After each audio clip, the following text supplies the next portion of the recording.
is the extra mile, on the border of expected and extraordinary, for those willing to go further, like vans customized for work or play, with safety and tech to keep you connected. Supported by a 5-star sales, service, and finance team, and backed by the 1-star you know. So go the extra mile. It's never crowded, because so few have what it takes to go there. Mercedes-Benz Vans.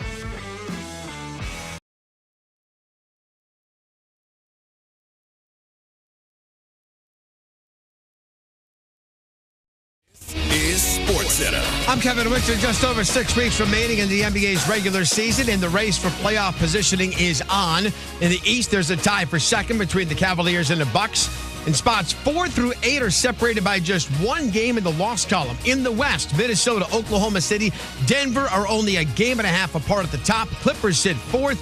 Seeds 5 through 8 in the West, also separated by just one game in the loss column. 9 games on the Friday night schedule, with the Celtics hosting the Mavericks, the front half of the ESPN television doubleheader. Boston at 46-12, winners of 9 in a row. They hold an 8-game lead atop the Eastern Conference, and according to Alan Hahn of ESPN New York 98.7 FM, the conference is theirs for the taking. If the Knicks can't get healthy, the Boston Celtics have no one to worry about, because they've already played the Bucks. They can handle them. And they also got the guy that can take on Dame Lillard, the guy that used to play for the Bucks.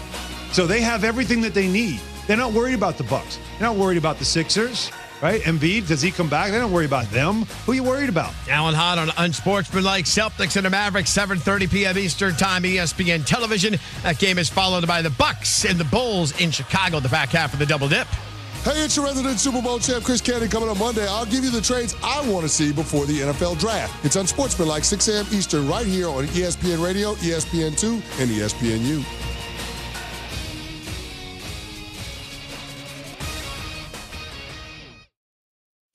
Matt Moscona. I'm very important. After further review. Say it one more time. After further review with Matt Moscona. And here we go.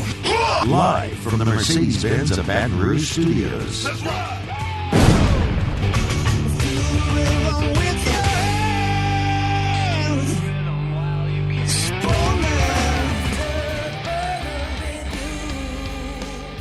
And off we go. Welcome aboard. Glad you're with us. AFR, presented by Don Juan Cigar Bar. I'm Matt. This is Shaq O'Neal, and I hate Matt. Paul O'Neal. They're chanting Paul O'Neal's name. Grant Lanera. Redhead walking. What the hell was that? And Mr. Toby Tomplay. Crank it up, Grant. This week you're louder with that. There you go. Grant, what the hell was that? Well, it was a little song called Redhead Walking. I thought maybe it could be appropriate, you know? Okay, well, except this is radio, Grant. Nobody knows that you're redhead, except we just told them. Grant's in from Musa, who's over in Houston for the Astros Foundation Classic this weekend. Thanks to Grant for hanging out. We got a lot to do today. Pete Fiutak, with some changes coming to the college football playoff. He'll be here in 15 minutes. Ben McDonald next hour. We'll talk some SEC basketball. Blake Lovell of Southeastern 14. And Cauble will join us from Houston in hour number 3 for final preview and scene setter. Let's begin, however, as we do every single day. It's time to pop the top on another edition of AFR with Bud Light. Drink easy. All right, y'all. This is one of those days why, I know it's cliche, but it's why you go play baseball at LSU. LSU and Texas, 2 of college baseball's winningest programs, second and third all-time in their number of national championships, behind only USC and the late Rod Dedeaux. They're at Minute Maid Park, a major league field where they'll play, and it's 2 teams that are, always at or near the top of the rankings when you're talking about talent accumulation and expectation. I was looking at national championship odds. LSU 7-1 behind only Wake Forest. Texas is 33-1 odds, right there on about the top 10, 12 best odds in the country to win the national championship. So this is one of those games that, even though it's the first day of March and you've got 30 league games ahead of you, and this isn't one that necessarily is going to make or break anything for either of these teams, it's one of those that you want to get. Yesterday, when we were having this conversation with Kendall Rogers, he said he was expecting some 15,000 LSU fans at Minute Maid Park tonight for this game. So how many, when you include Texas fans, might they get? It's going to be an amazing atmosphere at this ball game tonight. Thankfully, the streaming video is free, so you don't have to go get an account behind a paywall for a weekend and then cancel it quickly on Monday. Of course, you can listen to the games on our sister station, Eagle 98.1, but this will be a really, really fun one. As we sit here at 3:05 Central Time, we don't have lineups posted. Yesterday on the show, we had Doug Thompson here with us, a former Tiger pitcher of the LSU Sports Radio Network, and he sort of opined and maybe let it slip a little that he felt a Gage Jump was going to get the start for LSU. Well, when LSU's Twitter put out the graphic for the weekend, it was Thatcher Hurd on the graphic. Not starting, just Thatcher Hurd's picture there with the 3 game times and all the info there as well. And then last evening, on a Thursday night, LSU tweeted out a picture of Luke Holman with the caption, "Let's ride," which is leading many to believe, obviously, that Luke Holman would be getting the ball tonight for LSU. Jay Johnson, obviously, has been coy at times. He's won, certainly, for gamesmanship. I know in his interview earlier this week with Hester and T-Bob, they asked who was going to start, and he said, well, if the other team hasn't announced anyone, I'm not announcing anyone. So, but it does certainly seem like Luke Holman is going to be the guy that gets the ball tonight. And I like that a lot. I'll come back to Holman in a second. Let me first start, though, with Texas. We are expecting Texas is going to start LeBaron Johnson. And if you're an LSU fan, you should absolutely remember LeBaron Johnson. LeBaron Johnson pitched against LSU last year when the Tigers played that midweek series at Dish Falk there in Austin. And LeBaron Johnson was awesome. He went 5 innings, struck out 9, allowed no runs on 3 hits, and he completely handcuffed LSU. And remember, that was a pretty awesome LSU offense with Dylan Cruz and Tommy White and all those dudes up and down the lineup. Joe Bear and Beloso and Dugas and Trey Morgan. Like, you know them all. That was an awesome offense, and this guy just shut him down. So this is a major test for LSU to go out there in this ballgame tonight and to see if this offense can be patient, can work counts, can try to get LeBaron Johnson out of the game as quickly as possible, because as Kendall Rogers told us yesterday here, while Texas has pretty good starting pitching, the problem that they've had this year is their bullpen. So if LSU can get into that Texas bullpen, it feels like the advantage shifts towards LSU a bit. For what it's worth, Johnson has made 2 starts so far this year. In the opener, he went 5 innings against Cal Poly, allowed 2 runs on 5 hits. He struck out 6. I'm sorry, that was against San Diego. Last week against Cal Poly, he went 8 innings pitched, no runs on 2 hits, struck out 8 and walked 2. That feels pretty familiar to what we saw a year ago from LeBaron Johnson. So a big test for this LSU offense. On the flip side with Luke Holman, you know, Holman, this should feel very familiar to Luke Holman. You know, Alabama wasn't a great team last year, but Holman was their Friday night guy. And on top of being their Friday night guy, Luke Holman finished with a 186 batting average against. Now, his ERA was 3.67, and he struck out 87 in 81 innings pitched. So Luke Holman was very good for Alabama. It wasn't just like a guy who pitched on Friday. He was a Friday night guy. The opponent batting average against was 186, which led the SEC. So, yeah, man, I think Luke Holman is made for this. I don't expect the moment to be too big for him. He's got great stuff and should be able to go out there and limit Texas and keep LSU in this ball game and go toe-to-toe. And it's going to feel very much like an SEC Friday night. And next year, this will be an SEC matchup with LSU and Texas. There's 2 parts of this game, aside from the starting pitching, that I'm going to be very interested in. One is going to be what Jay Johnson elects to do, obviously, with the lineup. Now, we know Bear Jones is going to play first, Tommy White's going to play third, Paxton Kling's going to be in center, and Mac Bingham's going to be in left. That much is established. What does he do at the middle infield, behind the dish, and in right field? That's going to be a big question. My guess is, with the way Brady Neal is swinging the bat, and you're going to want offense in this game tonight, you're going to catch Brady Neal, you're going to DH Hayden Travinski, and I think Braswell will play short, and you'll play Milam at second, and you'll have Pearson in right, because Pearson was so big last year. Even though Pearson's batting average a year ago wasn't great, he was biggest in big moments, and most of his production came in the postseason.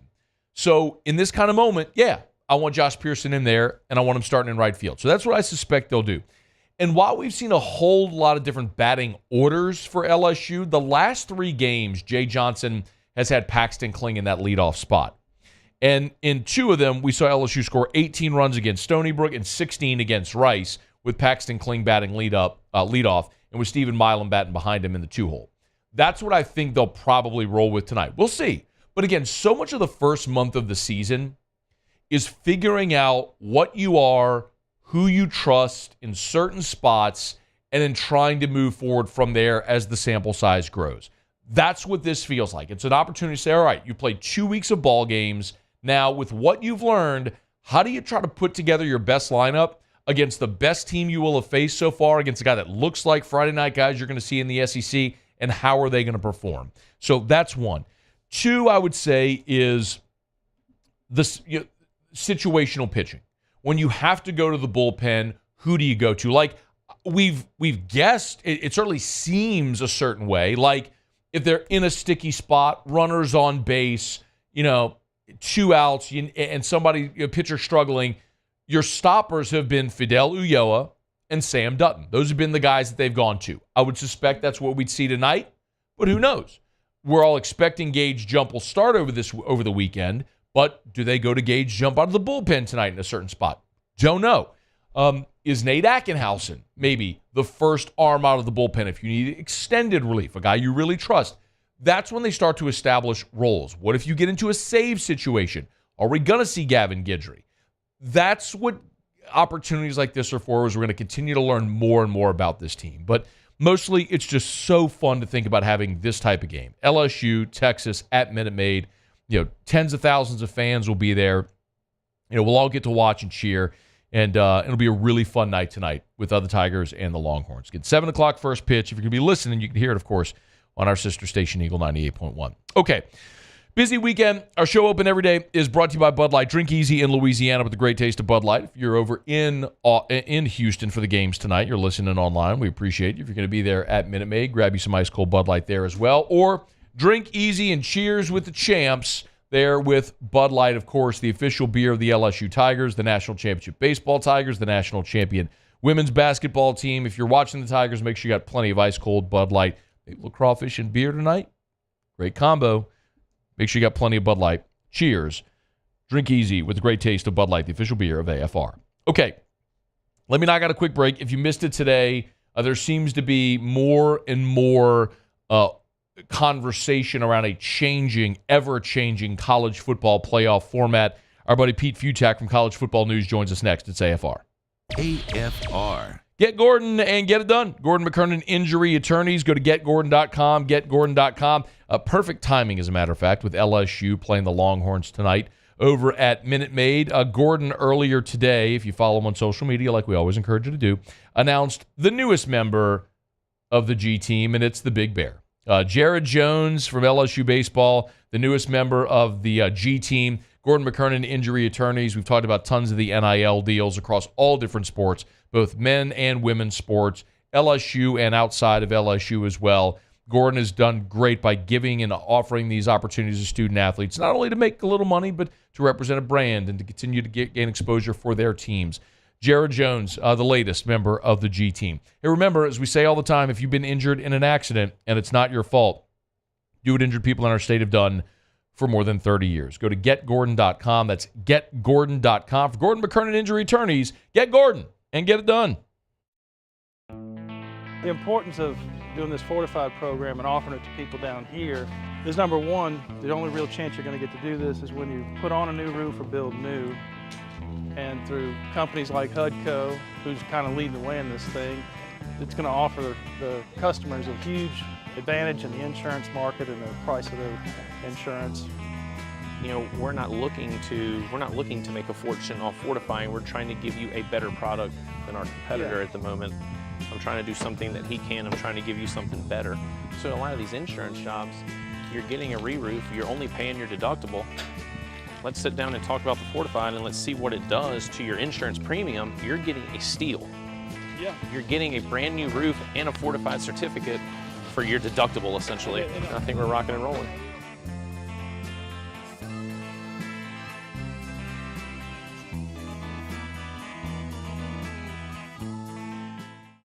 Yo, Jake here from my friends over at Community Steel Company located in Gonzales, Louisiana. The local place you can turn to for all of your metal building needs. Notice I said local, not Houston, not Dallas, not Atlanta, but right here in Gonzales. Visit them at their brand new state-of-the-art website at communitysteelco.com or pick up the phone and give them a call today to answer all of your questions on your metal buildings, roofing and sheet metal, and any other steel needs you or your business need at 225-647-2020. Breck teamed up to reimagine your parks, and you imagined big. With your help, we went to work creating 12 beautiful community parks across the parish. A family-sized water park, miles and miles of trails, and parks just for your dogs. There are more places to splash, to explore, to run wild, and even soar. You imagined, we delivered. Gold. Breck, your #1 park system in the nation. Electricity is all around us, and our families depend on it. Every day is sparked by the power of a cold drink or a warm meal, a movie night, and a comforting light at the end of a dark hallway. From sunrise to sunset, playtime to bedtime, our team is ready to take care of your electrical needs. Even in the case of an after-hours emergency, the light in your life shines brighter with Mr. Electric.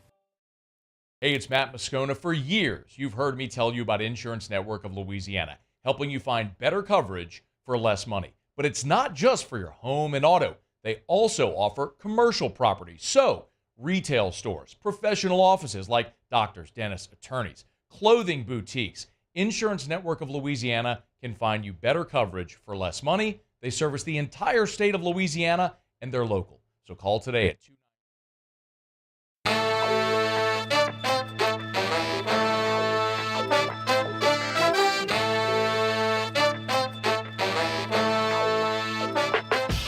After further review with Matt Moscona, presented by Don Juan Cigar Bar. Well, it seems like the expanded college football playoff is about to expand again. Pete Fiutak, publisher over at College Football News, always good enough to give us a couple minutes of his time. Pete, we appreciate it, man. How are you? How are you doing today? I don't know if it's going to expand. I think they're kind of floating the trial balloon out there, trying to figure it out, but they are certainly talking about it. Do you, just to lay the foundation, do you favor a 12, a 14? What's your feeling on that right spot? 12 is right. I think they actually they got it right because it's still pretty representative of the regular season. You're still talking about it kind of gets lost. Oh no, gosh, Michigan, Ohio State's not going to matter as much now. Well, you know, if you look at the NFL and especially baseball and basketball, which is like 60%, half the teams get into the playoffs. And so it really does ruin the regular season. In the college, in March Madness, it's like 18 to 19% of all the men's college basketball teams get into this tournament. So it's a little bit harder. And when you're talking about even a 14-team expanded college football playoff, you're still going to only be talking about less than 10% once the new schools come into the mix here. So it's still going to be representative. But to me, 12 works because you got to find a way to take this out of the hands of the judges. And the idea of saying, you know what, the top 4 ranked conference champions are the top 4 seeds and get a bye, great. Because now what you've done is you've made the conference championships a monster. Because now both teams in the conference championship know that whoever wins that is about to, at least the Power Four conferences, are going to get that one of the top 4 seeds and a bye. So that makes those like extra playoff games, even if we know they're both going to get into the playoffs, that is a massive thing for everyone. And the conference races are going to be bigger. I mean, there's always that moment in mid November where, you know what, Kentucky's got the SEC championship there for the taking, and then they go to Georgia and lose by 40. But at least it's going to make all these teams a little more in the race. So 12 is a good sweet spot. 14, especially if you've got automatic qualifiers, basically ruins it all.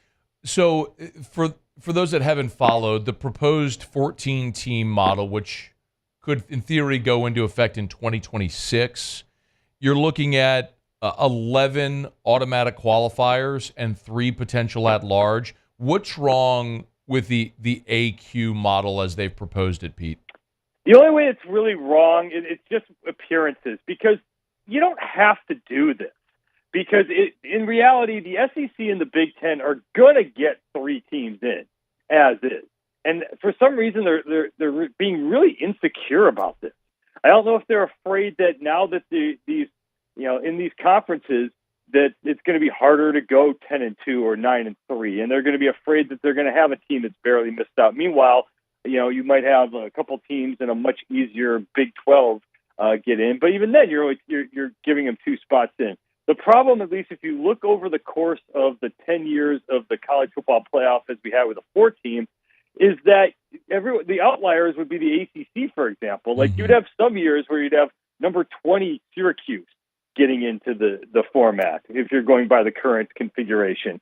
There was one year where like a number 24 Virginia would have gotten its spot in. And we know that going forward, the Clemson and Florida State and maybe North Carolina, Miami are going to be fine, but you still don't want to have anything outside of the top teams in a playoff like this. And there's just no need for the automatic qualifiers, especially for the SEC and the Big Ten.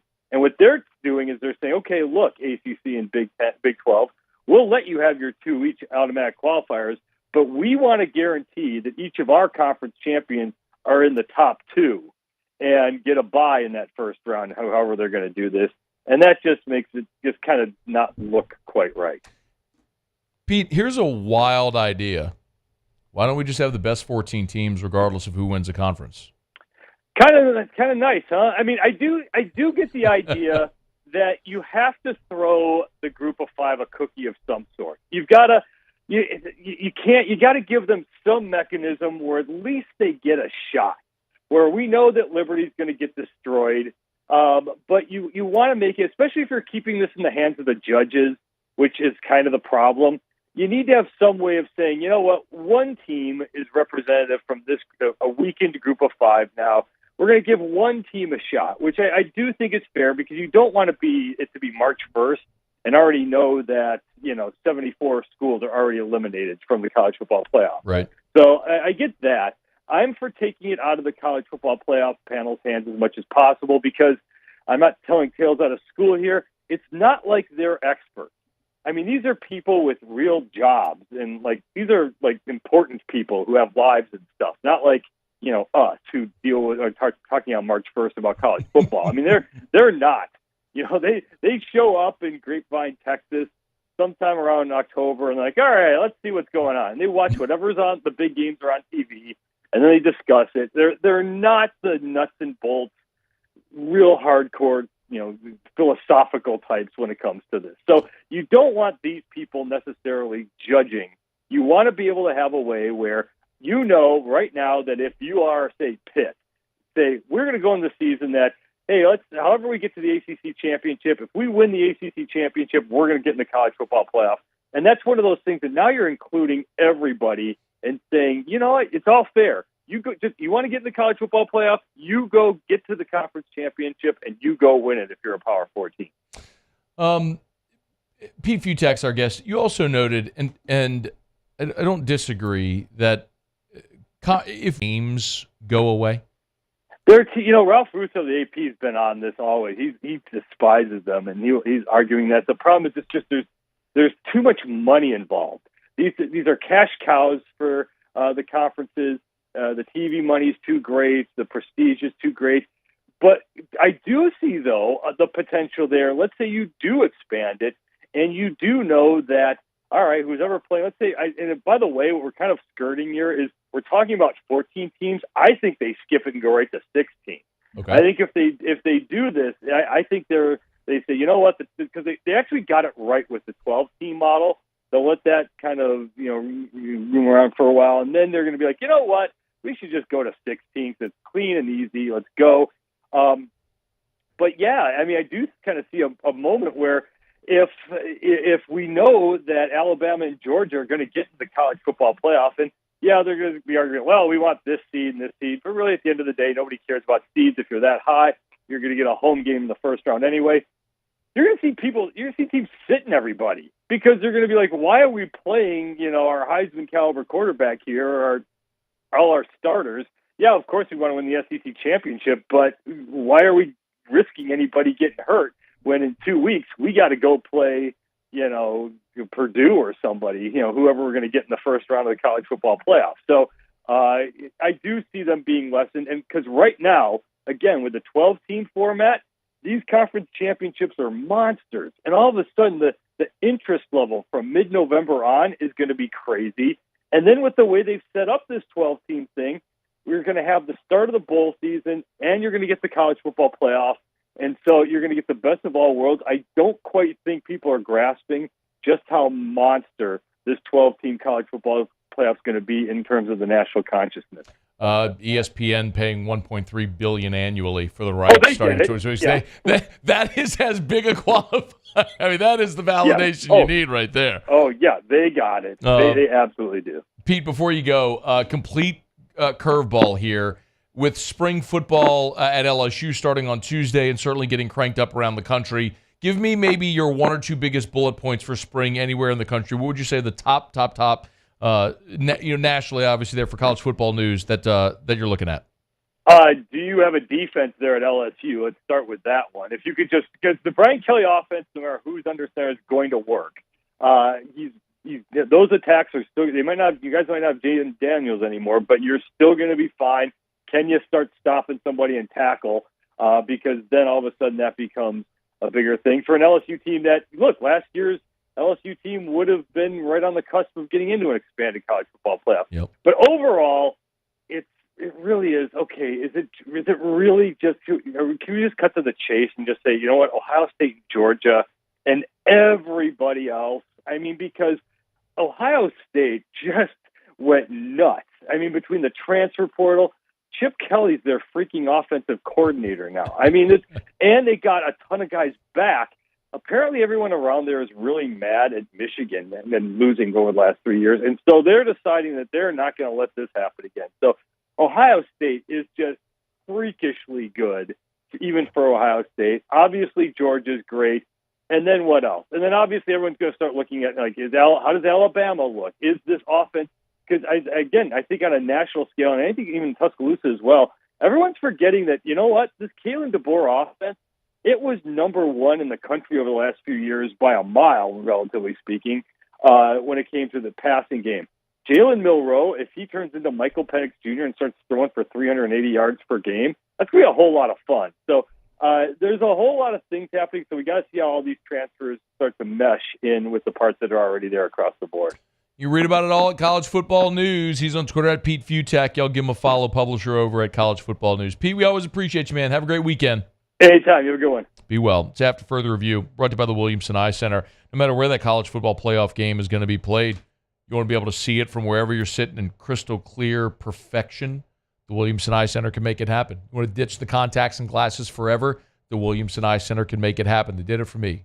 I went and saw Dr. Blake Williamson, went through the consultation after years of being told because of how my prescription changed, I wasn't a great candidate for LASIK. Nope. Went and sat down with Dr. Blake Williamson. He explained why I was a perfect candidate for LASIK. 5 years removed, I'm thrilled still with my results. It's the Williamson Eye Center, 924-2020, 924-2020, or williamsoneye.com. That's Williamson, EYE.com. Okay, it's After Further Review. We are glad to have you hanging out with us here. We'll do sort of an abbreviated around the SEC when we come back.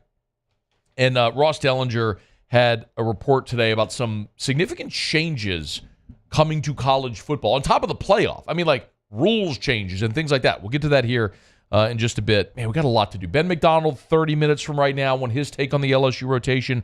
Blake Lovell from Southeastern 14 will preview the SEC basketball weekend as Tennessee very well could win the conference championship with a win in Tuscaloosa. We'll talk about the Vanderbilt game with LSU heading up to Nashville. What's on the line this weekend? We'll do that coming up 1 hour from right now. We'll go over 2 Minute Maid Park in hour number 3. Michael Cauble from WBRZ is there. He'll give us a scene setter from Houston. So a ton to do here on this Friday edition of AFR presented by Don Juan Cigar Bar. Stick around.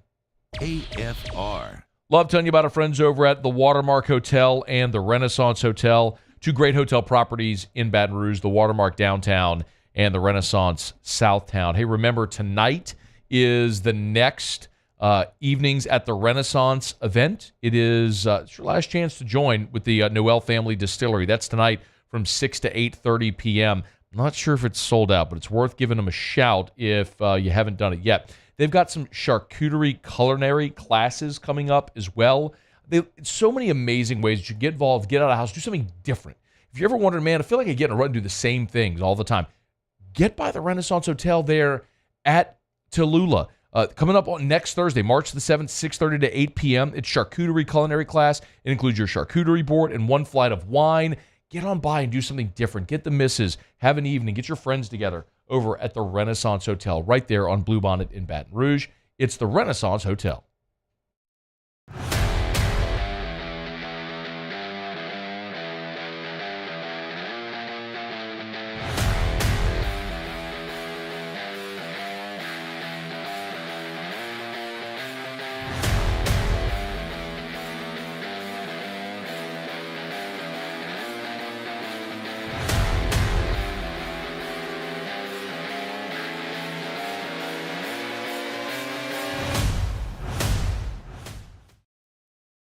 Jerry and Benny Payne began Central Plumbing Company out of their driveway in Tanglewood subdivision. 50 years later and 4 generations down the road, we continue to serve Baton Rouge and the surrounding areas for all of their plumbing needs. Residential, commercial, industrial, or hospitality, Central Plumbing is here 24/7, 365. We want to thank our customers, family, and friends for 50 years of success.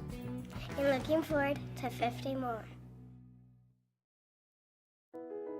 I've been doing business with Luba for 25 years. They're dependable, trustworthy. It's just the attention to detail with our clients. Our folks have years and years of experience. They're highly trained professionals, but many companies have that asset.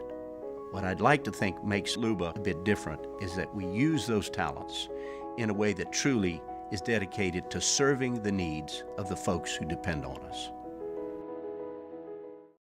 Dylan Cruz here to tell you about Six Rings Baseball and Softball Camp. If you live on the North Shore and play ball, go to Six Rings Camps with former LSU assistant coach Dan Canaveri. His knowledge is second to none, and your child will improve and have fun doing it. Camps were held at Coquille Park and Six Rings Academy in Covington with 4 sessions over the summer. Full day and morning only sessions are available from ages 7 to 13. Go to sixringsbaseball.com or call 985-206-9096. Learn the game to love the game.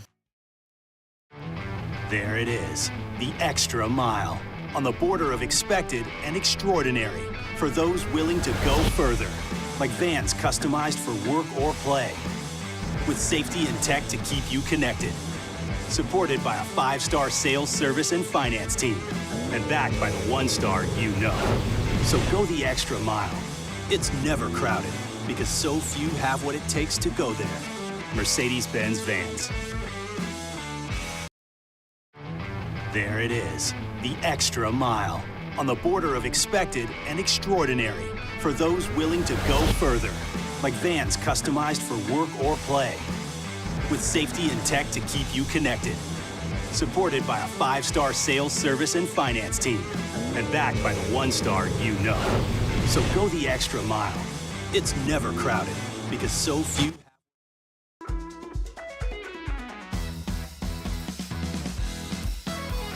After further review with Matt Moscona, presented by Don Juan Cigar Bar.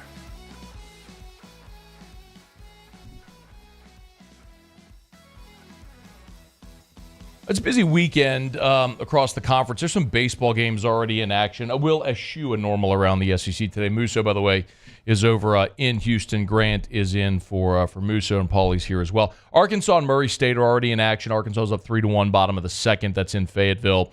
And Tennessee and Bowling Green are playing in Knoxville. No score there in the early going. So we'll keep you posted on scores throughout. For whatever it's worth, Kentucky already played today. They played Lipscomb and beat them 7-4. So we'll keep you up to date with scores as we move throughout the rest of the afternoon today. Ross Dellinger's got a piece up over at Yahoo. If you're interested, you can check it out. Well, there's 3 things that they've confirmed that they're changing in college football.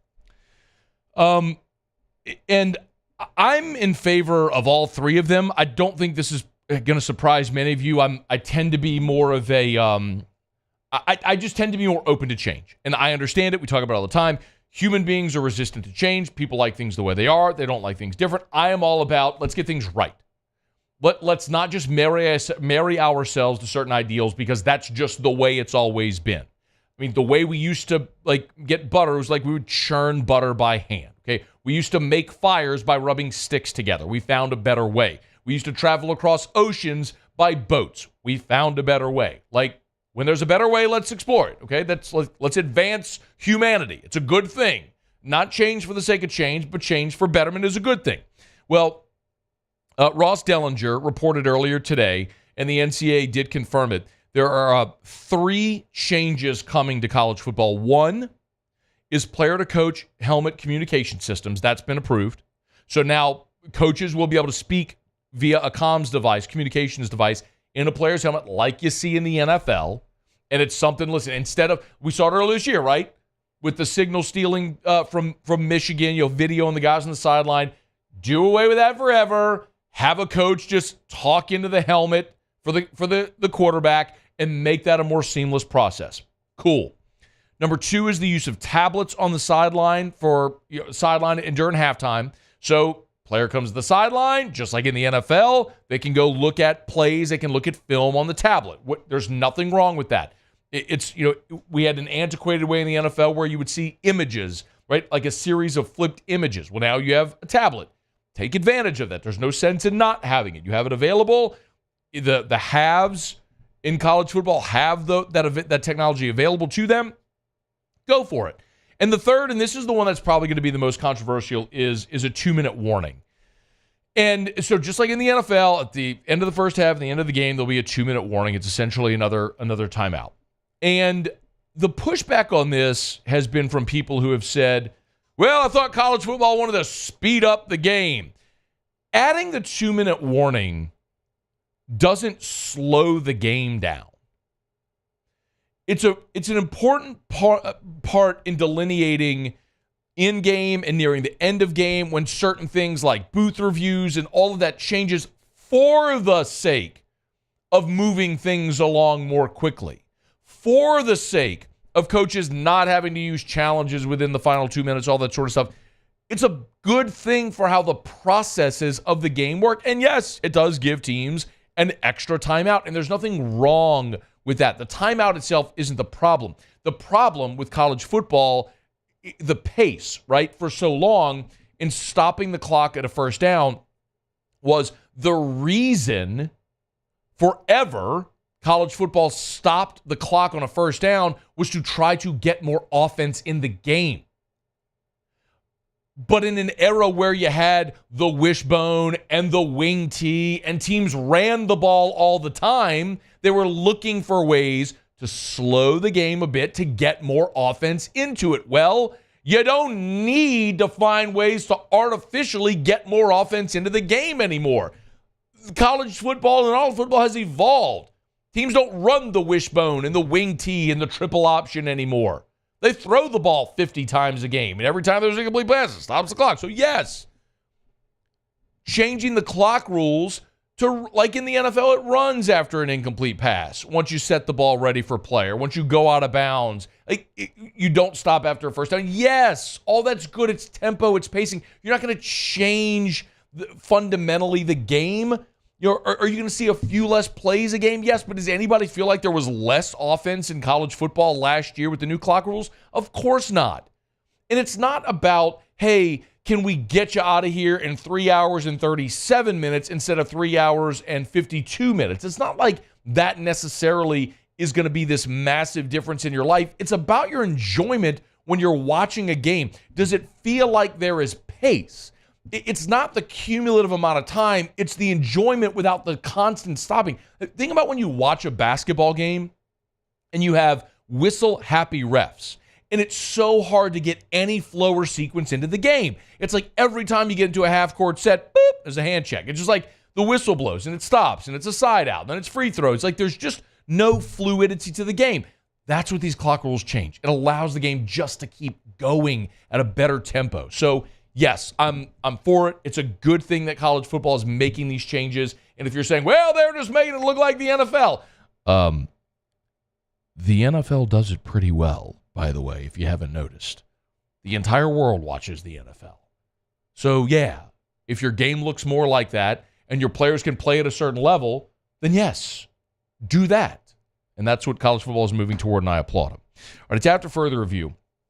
By the way, speaking of the NFL, they have another change coming that I want to talk about in a second, which is kind of a weird juxtaposition, what I just talked about. But we are brought to you by Pure Restoration, pure-restoration.com, pure-restoration.com. Scone, what's the mold thing you always talk about? Pure Restoration. Kill mold, remove odor. If you have mold or think you might, Pure Restoration can help. Give them a call. They'll come in. They'll spray their patented non-toxic dry fog. It's Pure Restoration. It's so easy. Not only will it kill mold, but it can remove odor. If you have pet odor or maybe urine or smoke, cigarette or cigar smoke, whatever it may be, Pure Restoration can help. Just call them, have them come in. It's more effective and more efficient and more cost-effective as well. Pure Restoration. Pure-restoration.com. Pure-restoration.com.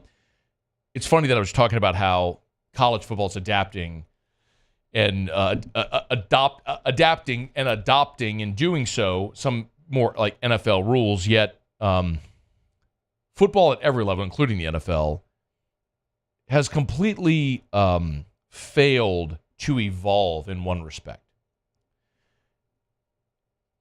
Do you know how absurd it is that in the year 2024, we have AI technology that can literally replicate my voice such that it would be indiscernible for you to know if it was a computer or me speaking.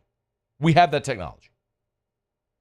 In the year 2024, we can put human beings on a rocket, shoot them into outer space, land them on the moon, and time that landing within a fraction of a second.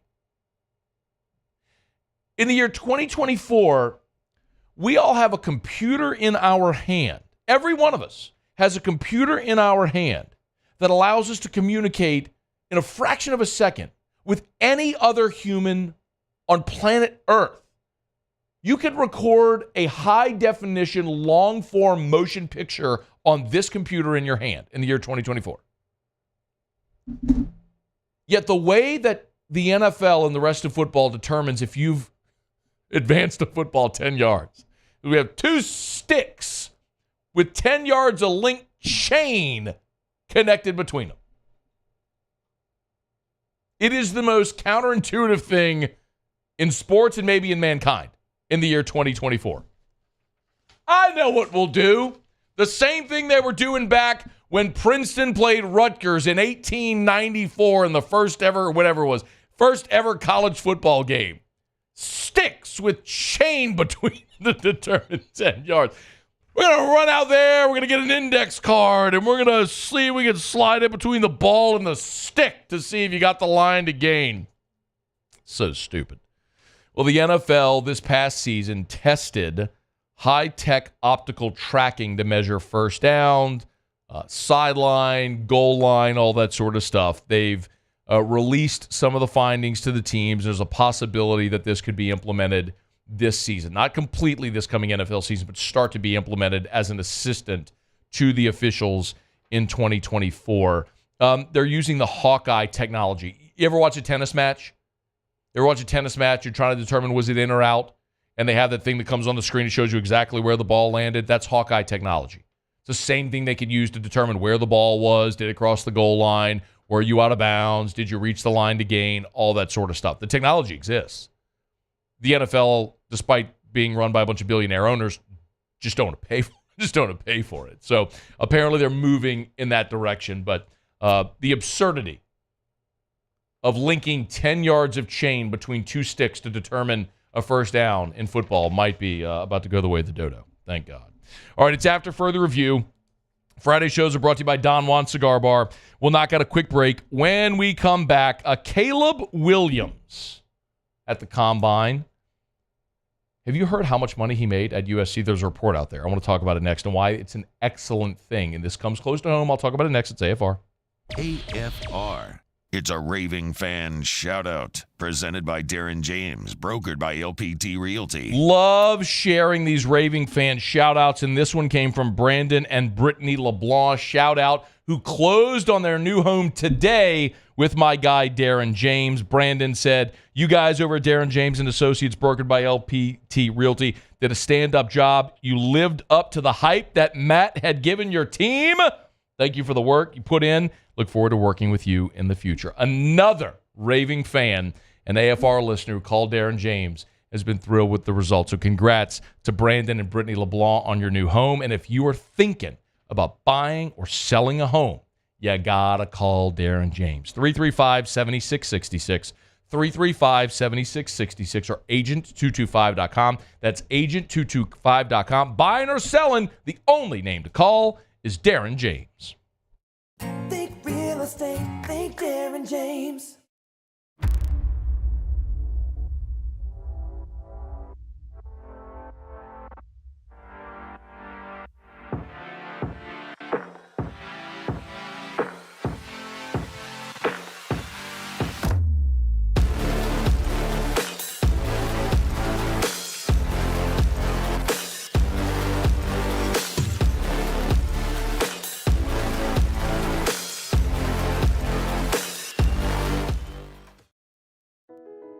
I've been doing business with Luba for 25 years.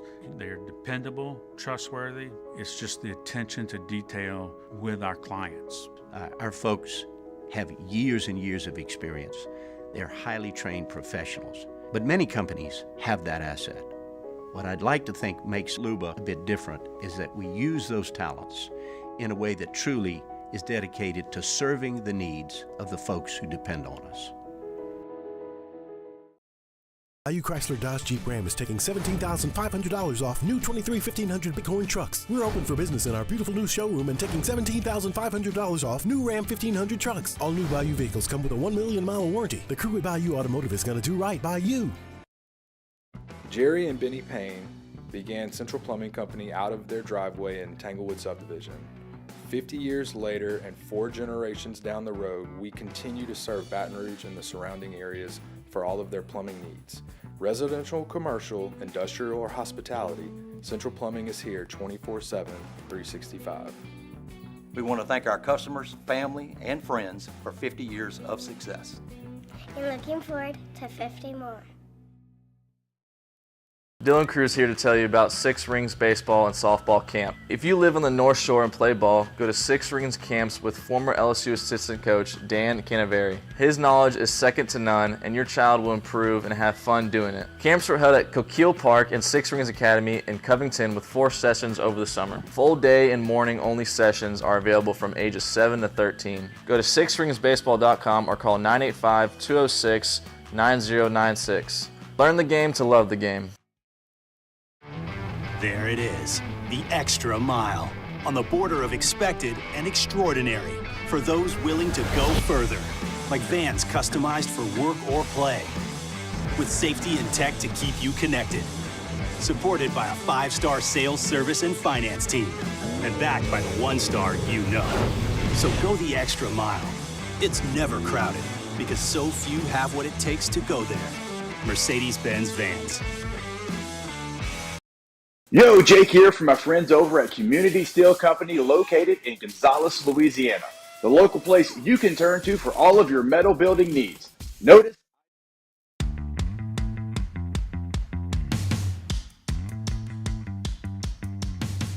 after further review with Matt Moscona, presented by Don Juan Cigar Bar. All right, wrapping up hour number one. Glad you're with us here. Ben McDonald in 11 minutes from right now. Get Ben's take on LSU and Texas and the Tigers, what they might do on the bump this weekend. Looks like, according to LSU's Twitter, kind of maybe a veiled release picture of Luke Holman last night, kind of leading to the fact that maybe Luke Holman's going to get the ball today in game one. He's been the most consistent pitcher so far through 2 weekends for LSU, and it deserves this opportunity if, in fact, they're going to roll with Luke Holman today against Texas, or tonight against Texas. So we'll talk to Ben McDonald a little more than 10 minutes from right now. There's a report from The Athletic that USC quarterback Caleb Williams made $10 million in NIL deals during his time at Southern Cal.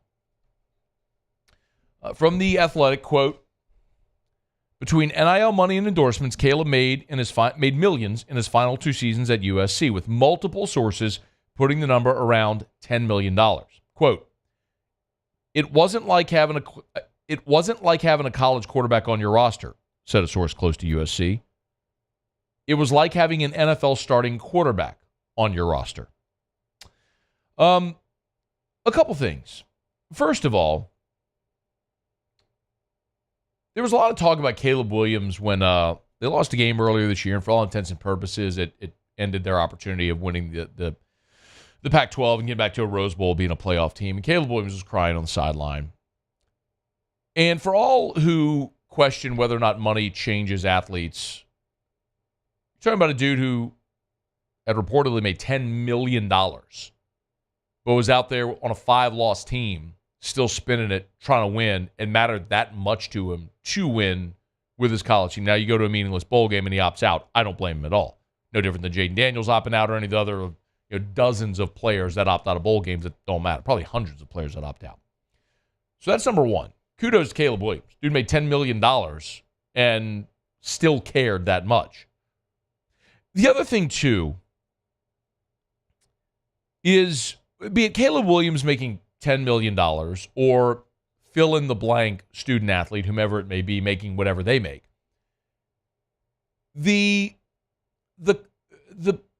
potentially unintended consequence of NIL that some suggested might happen, that is clearly happening, is more players are staying in college football. Now, they might not necessarily be staying with the same program, but they're staying in college football. 2 years ago, 135 underclassmen declared early for the draft. So for context, 2 years ago, 135 players declared early, underclassmen. Last year, it was 82. Forgive me. The year before NIL, it was 135. Forgive me. Correction. 135. Last year, it was down to 82. This year, 58. You've essentially cut the number of underclassmen leaving early in half.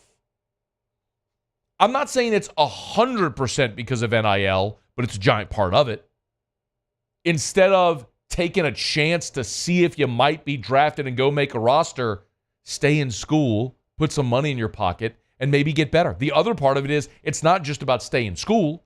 Because of the portal now, you can leave and pick the best situation that's going to put you in the best spot for the draft. Case in point, Braden Fisk, defensive lineman from Central Michigan, really good player, Western Michigan, really good player, says, you know what, I'll come back to school. I'll make 6 figures. I'll go to Florida State. I'll put on in a power conference, and boom. Now Braden Fisk is going to be a much higher drafted NFL player, and he made a bunch of money, got to play on an undefeated team. Closer to home, C.J. Daniels doing the same thing. 1,000-yard receiver at Liberty says, you know what, let me go try it in the SEC. Instead of going pro, comes to LSU, and now LSU is going to have the benefit of that kid for a year. And his coach up there at Liberty said he got paid $300,000 and got an apartment or a car or whatever it was. Okay, make $300,000, come to LSU, play in the SEC, boost your draft stock. Maybe you're the next Malik Neighbors. There's a benefit to it. NIL is keeping it's keeping more student athletes in college longer. And yes, they may be moving schools more, but while that could be a detriment to your school, if you're using it right, like CJ Daniels, it can also be a positive. Caleb Williams, $10 million. For what it's worth, Bryce Young's cap hit last year as a rookie was $7 million. As the number one pick of the draft. All right, we're brought to you by South Point Volkswagen, southpointvw.com. New and certified pre-owned in Baton Rouge and online at southpointvw.com. If you are in the market for a new vehicle, weekend is a great time to get by and shop. Of course, you shop online, find the vehicle online. You want to go test drive it before you buy it, you do that at South Point Volkswagen this weekend. Get on by Airline just north of Highland. They are Louisiana's largest volume Volkswagen dealer. Remember, for our friends in Lafayette, Lake Charles, they have Southwest Volkswagen as well.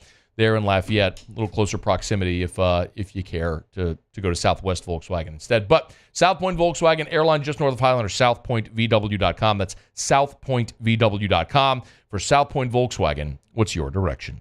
Okay, we'll knock out a break. When we come back, we'll get you caught up on national headlines from SportsCenter. Busy hour 2 straight ahead. Do you want to talk about the Saints parting ways with Marcus Maye? We'll get to that in about 20 minutes. But right after SportsCenter, we're back here with Ben McDonald talking some LSU baseball. AFR. The Windsor Senior Living Community in Mandeville, Louisiana is a beautiful, vibrant apartment community geared toward seniors. They are nestled right in the heart of Mandeville, where seniors live a more carefree lifestyle in spacious apartments with the peace of mind that comes from having a little extra help. Call the Windsor at 985-624-8040 to schedule a lunch and tour. Come see how the Windsor can be your passport to peace of mind. Electricity is all around us, and our families depend on it. Every day is sparked by the power of a cold drink or a warm meal, a movie night, and a comforting light at the end of a dark hallway. From sunrise to sunset, playtime to bedtime, our team is ready to take care of your electrical needs. Even in the case of an after-hours emergency, the light in your life shines brighter with Mr. Electric. Breck teamed up to reimagine your parks, and you imagined big. With your help, we went to work, creating 12 beautiful community parks across the parish. A family-sized water park, miles and miles of trails, and parks just for your dogs. There are more places to splash, to explore, to run wild, and even soar. You imagined, we delivered gold. Breck, your #1 park system in the nation. I've been doing business with Luba for 25 years. They're dependable, trustworthy. It's just the attention to detail with our clients. Our folks have years and years of experience. They're highly trained professionals, but many companies have that asset. What I'd like to think makes Luba a bit different is that we use those talents in a way that truly is dedicated to serving the needs of the folks who depend on us. Jerry and Benny Payne began Central Plumbing Company out of their driveway in Tanglewood subdivision. 50 years later and 4 generations down the road, we continue to serve Baton Rouge and the surrounding areas for all of their plumbing needs. Residential, commercial, industrial, or hospitality, Central Plumbing is here 24/7, 365. We want to thank our customers, family, and friends for 50 years of success. And looking forward to 50 more. Dylan Cruz here to tell you about Six Rings Baseball and Softball Camp. If you live on the North Shore and play ball, go to Six Rings Camps with former LSU assistant coach Dan Canaveri. His knowledge is second to none, and your child will improve and have fun doing it. Camps were held at Coquille Park and Six Rings Academy in Covington with 4 sessions over the summer. Full day and morning only sessions are available from ages 7 to 13. Go to sixringsbaseball.com or call 985-206-9096. Learn the game to love the game. There it is, the extra mile, on the border of expected and extraordinary for those willing to go further, like vans customized for work or play, with safety and tech to keep you connected, supported by a 5-star sales, service, and finance team, and backed by the 1-star you know. So go the extra mile. It's never crowded, because so few have what it takes to go there. Mercedes-Benz Vans. Yo, Jake here from my friends over at Community Steel Company located in Gonzales, Louisiana. The local place you can turn to for all of your metal building needs. Notice I said local, not Houston, not Dallas, not Atlanta, but right here in Gonzales. Visit them at their brand new state-of-the-art website at communitysteelco.com or pick up the phone and give them a call today to answer all of your questions on your metal buildings, roofing and sheet metal, and any other steel needs you or your business need at 225-647-2020.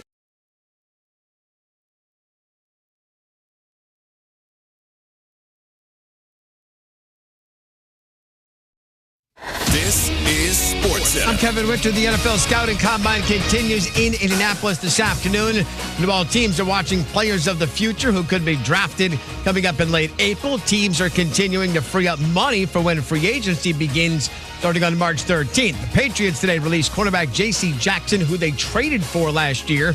This move saves New England over $14 million in cap space, and it gives the Patriots nearly $100 million to spend once free agency begins. ESPN's Adam Schefter reporting the Commanders have informed center Nick Gates that they will release him at the start of the new league year in mid-March. Gates signed a 3-year contract with the team just 1 year ago. Washington reporter John Keim also confirming the Commanders will release left tackle Charles Leno Jr. It's a move that will save just over $7 million in cap space for the Commanders. The Eagles are releasing safety Kevin Byard. This according to ESPN's Adam Schefter. This move for Philadelphia frees up almost $14 million in cap room. The Saints plan to cut safety Marcus Maye. Sources tell Saints reporter Catherine Terrell this move comes less than 2 years after he signed a 3-year contract worth almost $30 million. Hey, it's your resident Super Bowl champ, Chris Cannon, coming up Monday. I'll give you the trades I want to see before the NFL draft. It's Unsportsmanlike, 6 a.m. Eastern, right here on ESPN Radio, ESPN2, and ESPNU.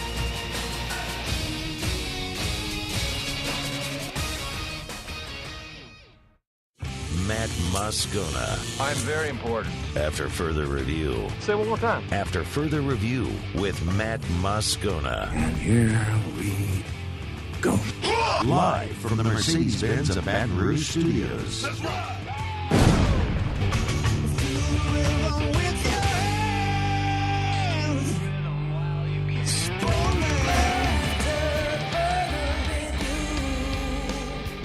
Hour 2, off we go. Welcome aboard. Glad you're with us. It's AFR presented by Don Juan Cigar Bar. I'm Matt. Paul O'Neill. They're chanting Paul O'Neill's name. Grant Lanero. Redhead walking. And Mr. Toby Tomplay.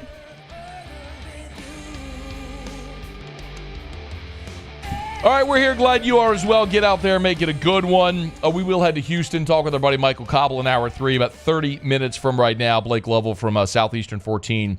Give us a look at the SEC basketball weekend, including LSU at Vandy. Always a pleasure to be joined by our buddy Ben McDonald, talking about LSU baseball. Ben, how are you, man? Doing good. How about yourself? Man, really excited about this one. Actually, just got notice. I'll pass this along to our audience that today's game with LSU-Texas could have a later start time. First game ran long, so scheduled for 7 o'clock first pitch, could be a bit later. Ben, it seems like Luke Holman's going to get the ball if we're judging from the cryptic tweet that LSU put out last night. What has struck you most about Holman, considering he's been really effective, but he doesn't necessarily have overpowering stuff?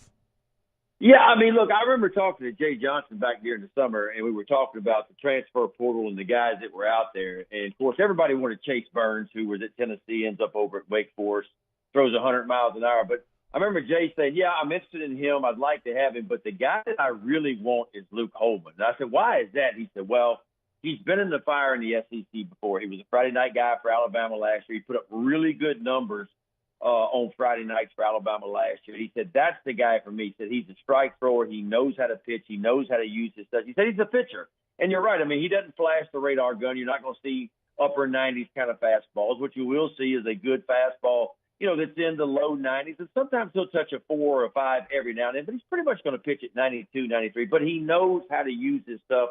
And I think it's evident by the numbers he's putting up. I mean, obviously he has not allowed an earned run yet. But you look at the strikeouts to walks, and that's what you really want to see for a Friday night guy. He's got 18 strikeouts on the year and only 1 walk. So he can use both sides of the plate with his fastball. His fastball does have some analytical data to it. He likes to pitch up in the strike zone. and he showed us a really good breaking ball behind it too, and a solid changeup as well. So he's just a guy that has some experience. Maybe he doesn't flash the stuff that you typically see on Friday nights in the SEC, but what he does flash is the numbers, and he knows how to pitch. He's been really good for LSU, So it looks like Thatcher Hurd may be out is what I'm hearing, and maybe he goes to the bullpen as far as being one of those pieces at the back end of the bullpen where he sat for a while for LSU last year, because it's almost sounding like it's going to be Luke Holman, maybe Gage Jump, and Javen Coleman. What it sounds like the weekend rotation is going to be that I'm hearing. That's subject to change depending on what happens tonight, but that's what it's sounding like so far. Ben, Hurd stuff at times this year has been really good, right? Like the strikeout numbers are really good. His swing and miss is really good. The problem's been he's walking guys and he's throwing wild pitches and the command isn't always there. What are you noticing different, if anything, from the Hurd that was so good at the end of last year to one that's been inconsistent here in his first two starts? Yeah, it was a lot of inconsistency. Remember last year he began the year in the rotation for LSU. Then he got that kind of taken away from him, went to the bullpen, didn't find it. It really emerged, as you mentioned, in postseason play. I remember the start against Oregon State in a regional where he struck out 12, I think it was, in 5 innings. And that kind of turned the corner for him last year. And obviously he was outstanding at the College World Series, a couple of relief appearances, and then pitching and getting the win in the national championship game. But I think it's just a problem for him. You can't deny the stuff. Like Thatcher Hurd has as good a stuff as anybody, right? It's a really good fastball. It's a mid-90s fastball with some good breaking balls. His consistency, though, to me, he just can't duplicate his mechanics enough to be consistent in the strike zone. And that's what he's fighting right now. And, the walks are a problem for him. And, look, the walks have been a problem. That's a concern for me for this LSU pitching staff. You look across the SEC, it's the second most walks in conference right now at 46. That is a concern. Now, the good news is LSU has the third most strikeouts. So while they're walking guys, they can really strike you out too, which obviously helps a lot. So that's something LSU's got to tighten up on. I mean, too many free passes is what gets you in trouble, especially when you get to conference play. So that's something they got to do. But I believe in Thatcher Hurd. I think the pro scouts love him. You love the body size at 6'4", 225. He's got a big arm. He just has to find a way to be a little bit more consistent in the strike zone. And when he does that, he's going to be, I think, back in that rotation at some point. But maybe they want to put him in some lower leverage situations out of that bullpen at first, kind of get his feet wet, get his confidence going again, and he may be off and running again. Ben McDonald's our guest. Ben, it's early, but one of the interesting things about the first month is you get an opportunity to tinker and see how guys handle certain spots, if it's a stopper coming out of the bullpen, a closer, long relief. Do you feel like or what do you feel like they've learned so far about that bullpen through 2 weeks in terms of who they can count on where? Yeah, I mean, I think it's the same guys that we thought. I mean, obviously Gavin Guidry stands out for me. Ackenhausen, I think, is a really good left-hander. I think Primo has come in and been okay at times. The guy that I want to see get going is Justin Lohr, right? I mean, that's the guy I heard a lot about, an all-conference performer, I think, at Creighton last year. Or maybe Xavier. I can't remember Xavier, where he was. yeah, it was Xavier. Yeah, all-conference performer, right? And he was a bullpen guy last year that put up some really good numbers. To me, he hadn't quite got it going yet, and I think that was the guy that they were really hoping would find a way to get it going. I mean, Moffitt's a guy for me that has a huge arm that stands out in some ways if he can get the ball over the white part of the plate a little bit more. And that was the concern for me going into this year is, okay, I felt pretty good about the potential starters LSU had. The question for me was, okay, how was the back end of the bullpen going to go? And maybe Thatcher Hurd is a guy that Jay's starting to look at now and go, wait a minute, maybe I'll take this guy and put him towards the back end of my bullpen back there with Ackenhausen and Guidry. And if I get Thatcher Hurd going, he can certainly be a guy that can come in with a big power arm. Because let's be honest, we got more left-handers than we've ever had. And it just seems like all the guys that come out of that bullpen, there's more left-handers this year on this roster that feels like it's been on the roster in 10 years now, And so it would be nice to have a big power arm coming out of that bullpen. And maybe that's what Jay's looking at. So we'll see how it shakes out. I think he's still tinkering. And we knew he was going to be tinkering. And I look for Jay to be tinkering, until he really gets into conference play. And really maybe the first couple series in conference play, he's going to be tinkering, trying to figure out the bullpen, trying to figure out who his best starters are, his best 9 to give them obviously the best chance to win. Ben McDonald on Twitter at Real Ben McDonald. A couple more for you, Ben. Let me ask about the offense here. Paxton Kling has led off the last 3 games, I should say. Do you like him in that spot? I do. And the reason why I like him there is because I think he gives you that speed advantage at the top. He's a guy that can really go out and steal some bases when he's getting on. So I always like a fast guy. Not that Jay runs a lot. We know that the LSU was last in the conference last year stealing bases. It's not what Jay does. He likes the home runs. Now, LSU's not going to hit 140-something homers this year like they did last year. So I think they may have to manufacture a few more runs from time to time. But I do think Paxton Kling is a guy that, we talk about 5 tools, and he's got them. I mean, he plays in elite center field. He can really go get it. The arm is good. And now the bat is starting to match up a little bit, too. He's got 9 RBIs. He stole 3 bases. Of course, the batting average speaks for itself, up around 410, I think, is where he's hitting, somewhere up in that part. So, yeah, I like him there. The 2 freshmen for me, Milam and Brown, have been really good. Bingham brings a lot of experience, a guy that was a starter obviously at Arizona for 4 years. He's an older guy. So I think the offense is fine. Tommy White seems to be starting to find his groove. He hadn't found the home run stroke totally yet, but he's starting to drive in some runs. And I'm not worried about Tommy White. He's going to do what he does, and he'll be fine. So, yeah, look, the offense, it's hard to complain. I know LSU really hasn't been tested a lot, and they're going to be tested for the first time tonight against a ranked team. And so we'll see how it shakes out. But I think the offense is doing fine right now. I mean, when you're hitting 330, and I know the competition hadn't been great. They're averaging over 10 runs a game. That's really good, and I think that's about all you could have hoped for, this early in the year. But there's a lot of growth there from a lot of guys that didn't get a lot of playing time last year. So I think this team, LSU's team, is going to be better. It's going to be better as the season goes forward. These guys get those at-bats under their belt. They get the innings under their belt. This team's got a chance, I think, to get back to Omaha. Ben, you calling any games this weekend, man? You kicking back and enjoying it? I'm kicking back, man. I just got back from spring training yesterday, and I was down there for a week with the Orioles. It's kind of doing some in-uniform stuff and calling a few games down there. So I'm going to kick back and watch it on TV this weekend. I'm looking forward to doing that. And so it's going to be fun. I'm interested to see how LSU takes on Texas. And Texas has got a really good team. Their offense is good. Obviously, their pitching is always good. I think their team ERA is like 1.8 or something. So they got some real dudes back there. So we'll see how this LSU offense shakes out against a really good pitching staff. He is Ben McDonald. We always appreciate the time, man. Thank you so much. Anytime. Take care. All right, be well.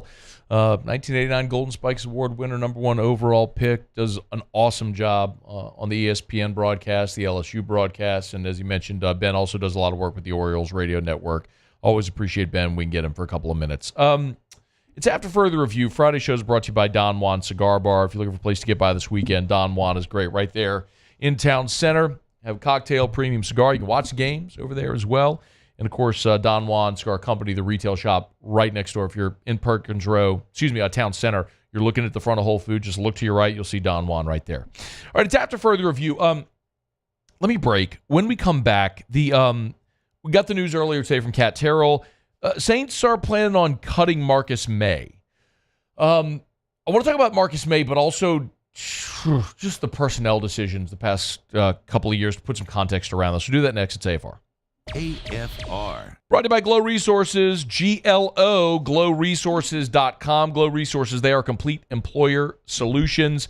Remember, at Glow Resources, they deal with you, the business owner. You are their client. They're trying to find you that perfect employee. And you know what I love about Glow? They guarantee it.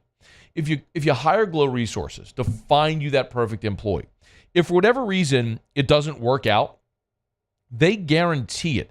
They will find you they give you a 60-day guarantee. If it doesn't work, they'll get you a new employee at no cost, or they'll give you a prorated refund.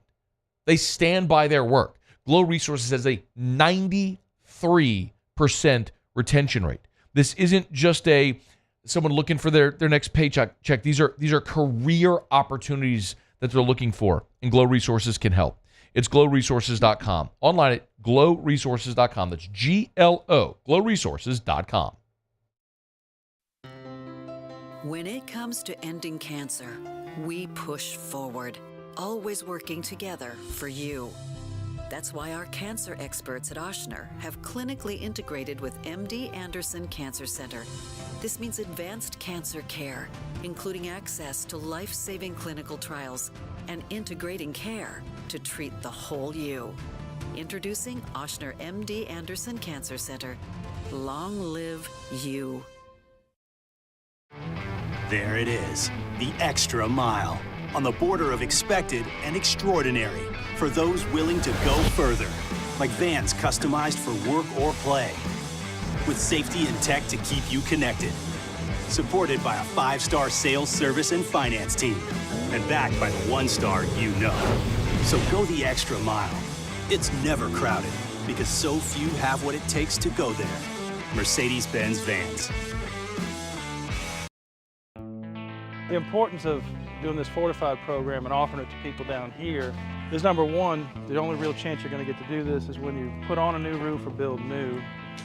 And through companies like HUDCO, who's kind of leading the way in this thing, it's going to offer the customers a huge advantage in the insurance market and the price of their insurance. You know, we're not looking to make a fortune off fortifying. We're trying to give you a better product than our competitor at the moment. I'm trying to do something that he can. I'm trying to give you something better. So a lot of these insurance shops, you're getting a re-roof, you're only paying your deductible. Let's sit down and talk about the Fortified and let's see what it does to your insurance premium. You're getting a steal. Yeah. You're getting a brand new roof and a Fortified certificate for your deductible, essentially. I think we're rocking and rolling.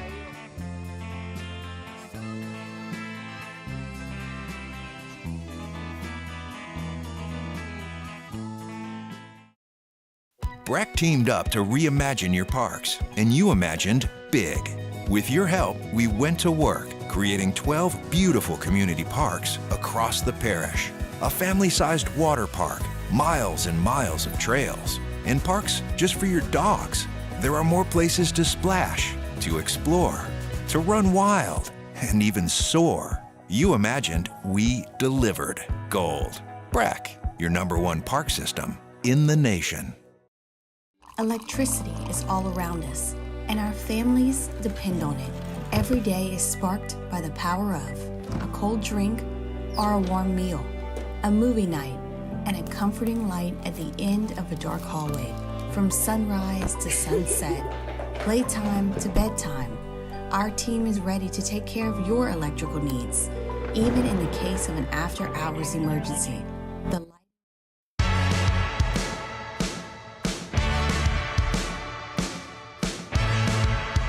After further review with Matt Moscona, presented by Don Juan Cigar Bar. Talk some LSU and SEC basketball in about 15 minutes. Looking forward to that. Blake Lovell will be here from Southeastern 14. You've probably seen this news by now. Kat Terrell and others I know have had it, but Marcus Maye was a candidate for release earlier in the week, as Kat noted. Availability probably played into it. Saints had other options in the secondary that filled in well this year. Jordan Howden among them. Jonathan Abram would be another. So Kat reported earlier that Saints plan to cut Marcus Maye. This shouldn't be surprising, right? Marcus Maye spent 2 years in New Orleans. In 2 seasons, he played a total of 17 games. He missed the final 6 games of 2023 with injury. He was suspended the first 3 games of this past year for violating the substance abuse policy. Remember, that was whenever he was arrested and charged with DUI when he was with the Jets. During his time in New Orleans, he was arrested back in September of 2022, charged with aggravated assault with a firearm, alleged road rage incident. The DA refused to press charges, but still, let's be clear, man. Marcus Maye was a headache off the field and gave you relatively nothing on the field. He played in 17 total games. In 2 seasons, 17 games, had just 2 interceptions. He just wasn't available, and when he was available, he wasn't good. So, good riddance. The Saints will cut Marcus Maye. They'll save a little more than $1 million against the cap, and they feel like they have better options at safety.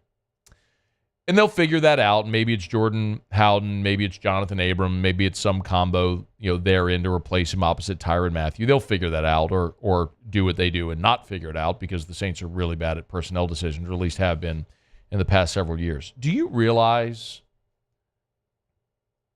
how bad? We talk a lot about the salary cap.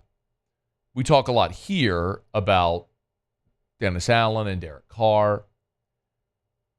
But when you map it out, do you realize how bad the Saints' personnel decisions have been in the last several years? Really. Last year, your free agent signees were Derek Carr, Jamal Williams, who, again, was coming off a season where he led the NFL in rushing touchdowns, did not have a single rushing touchdown a year ago until the one against Atlanta in Week 18 that caused all the controversy when Jameis called his own play. You sign Colin Saunders and Nathan Shepard, who were pretty good players in the interior, and Foster Moreau at tight end, who it's safe to say, although we love Foster, that was a disappointment this year. The year before, in 2022, your free agent signees were Marcus Maye, was a bust. Andy Dalton, 1 year, showed him the door. Jarvis Landry, loved Jarvis, didn't work out. And Tyron, who isn't the player he was, but has still been a serviceable starting player for the New Orleans Saints. Those are your free agent signings, your notable free agent signings the last 2 years. Draft, you appeared to have hit on Brian Brzee, but Isaiah Foskey, played in 10 games, was a healthy scratch a bunch. Kendre Miller, injured, didn't give you anything. Nick Saldiveri gave you 0 as a rookie. Jake Haener, PEDs. Jordan Howden, we mentioned, did play a bit. And A.T. Perry, I think there might be some potential. The draft before that, Chris Olave, you moved up to get him, and we think he's a really talented young receiver. Trevor Penning, total bust. Alante Taylor, better as a rookie than he was in year 2. DeMarco Jackson and Jordan Jackson, miss.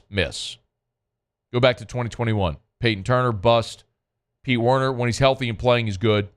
Paulson Adebo, that's been a hit. Ian Book's not on the team anymore. Landon Young, Kawan Baker, not on the team anymore. Go back further. Cesar Ruiz, been a starter for you, but a low-level starter in the NFL. Zach Bond has been a whiff. Adam Troutman's no longer on the team. Tommy Stevens didn't even make the team. You want to go Eric McCoy, C.J. Gardner-Johnson, who you traded. Saquon Hampton didn't make the team. Alize Max no longer with the team. Caden Ellis played well, and then you couldn't sign him this past offseason. I mean, your talent evaluation in the draft has been awful, and your free agent signings have been bad. You couple that with a bad coach and a mediocre quarterback, and you got a resume for a team that stinks, and that's what the Saints are. That's why they missed the playoffs 3 straight years. Marcus Maye is just the next of them. I'm not trying to sit here and be total doom and gloom, but show me where the hits are. Like, where have you nailed it in free agency? Where have you nailed it in the draft? We could say Chris Olave, but you followed that up with your other first-round pick by totally whiffing on Trevor Penning. Your roster isn't good, and you're overpaying aging veterans, and you're so bad at the cap that you just keep restructuring deals to tie yourself financially further to aging veterans that can't play anymore. I mean, your front office has failed in its talent evaluation. Your head coach isn't a winner. And your starting quarterback isn't a leader. At his best, he's a mid-level quarterback in the NFL. There just isn't a lot good going on with the Saints right now. I mean, I know we talk about the Saints, and a lot of you don't like to hear me go down this path when we talk about them. But what can I tell you that's good? I mean, do you want me to lie to you? Would that be a good thing? Should I lie to you and tell you that I think Derek Carr in year 11 is going to find this magic fountain of youth where all of a sudden it's like Rich Gannon that year with the Raiders where he became an MVP and took him to the Super Bowl? Like, do you want me to tell you that I believe this offseason Trevor Penning is all of a sudden going to turn into the second coming of Larry Allen? I mean, what do you want me to say? I mean, do I think Carl Granderson is all of a sudden going to become Lawrence Taylor? No, I don't. I mean, Cam Jordan had 2 sacks last year. Demario Davis is fantastic, but he's in his mid-30s. you're cutting one of your safeties that was your big ticket free agent acquisition 2 years ago. The big ticket acquisition this past year was your quarterback, who ain't any good. Nobody has any confidence in Mickey Loomis anymore. You just keep restructuring deals. You're awful against the cap. Like, eventually what's going to happen to this team is the bottom is going to fall out. You can keep doing this thing where you restructure deals, you're in win now mode, all that sort of stuff. But the reality is you're not close. And I know you can say, well, look, they were 9-8 a year ago. They were. They were 9-8. They lost the tiebreaker for the division. But if you're 9-8 against the worst schedule in the NFL and you lose a tiebreaker in the worst division in the NFL, are you really close to being good? Or are you just like the tallest short kid? That's what the Saints are. And eventually, something's got to give and the bottom's going to fall out. Like, you have this house of cards that's standing up, and sooner or later, like, a stiff breeze is going to come through and knock that whole thing down. Like, the Jenga tower is going to tumble on the Saints because they haven't built a strong enough foundation. And you can keep this whole process every offseason of restructuring contracts and trying to convince yourself that you're close to winning, but who are you kidding? You've missed the playoffs now 3 consecutive years, and you're staring down a 4th year in a row. Like, do you think all of a sudden you're going to catch lightning in a bottle? You have to have a good roster to do that. Maybe they get lucky and they hit. They have a 2017 type draft. But that's the only way they're getting this thing back on track with Dennis Allen as the coach and with Derek Carr as the quarterback. Because their player personnel evaluation stinks. I just ran through, like, you can be mad at me for saying it, but I just ran through their free agent signings the last 2 years. Who's good? I just ran through their last 5 NFL drafts. Please tell me if you think you're pumped about any of that. Their talent evaluation is poor. Their ability to manage the cap is atrocious. Their contract structures are the worst in the NFL. They're not close. And if they're not going to blow it up on their own accord, eventually that stiff breeze is going to come and blow the whole thing down on its own. Can't wait to see what big ticket item the Saints go spend on here in a couple weeks. Another Marcus Maye.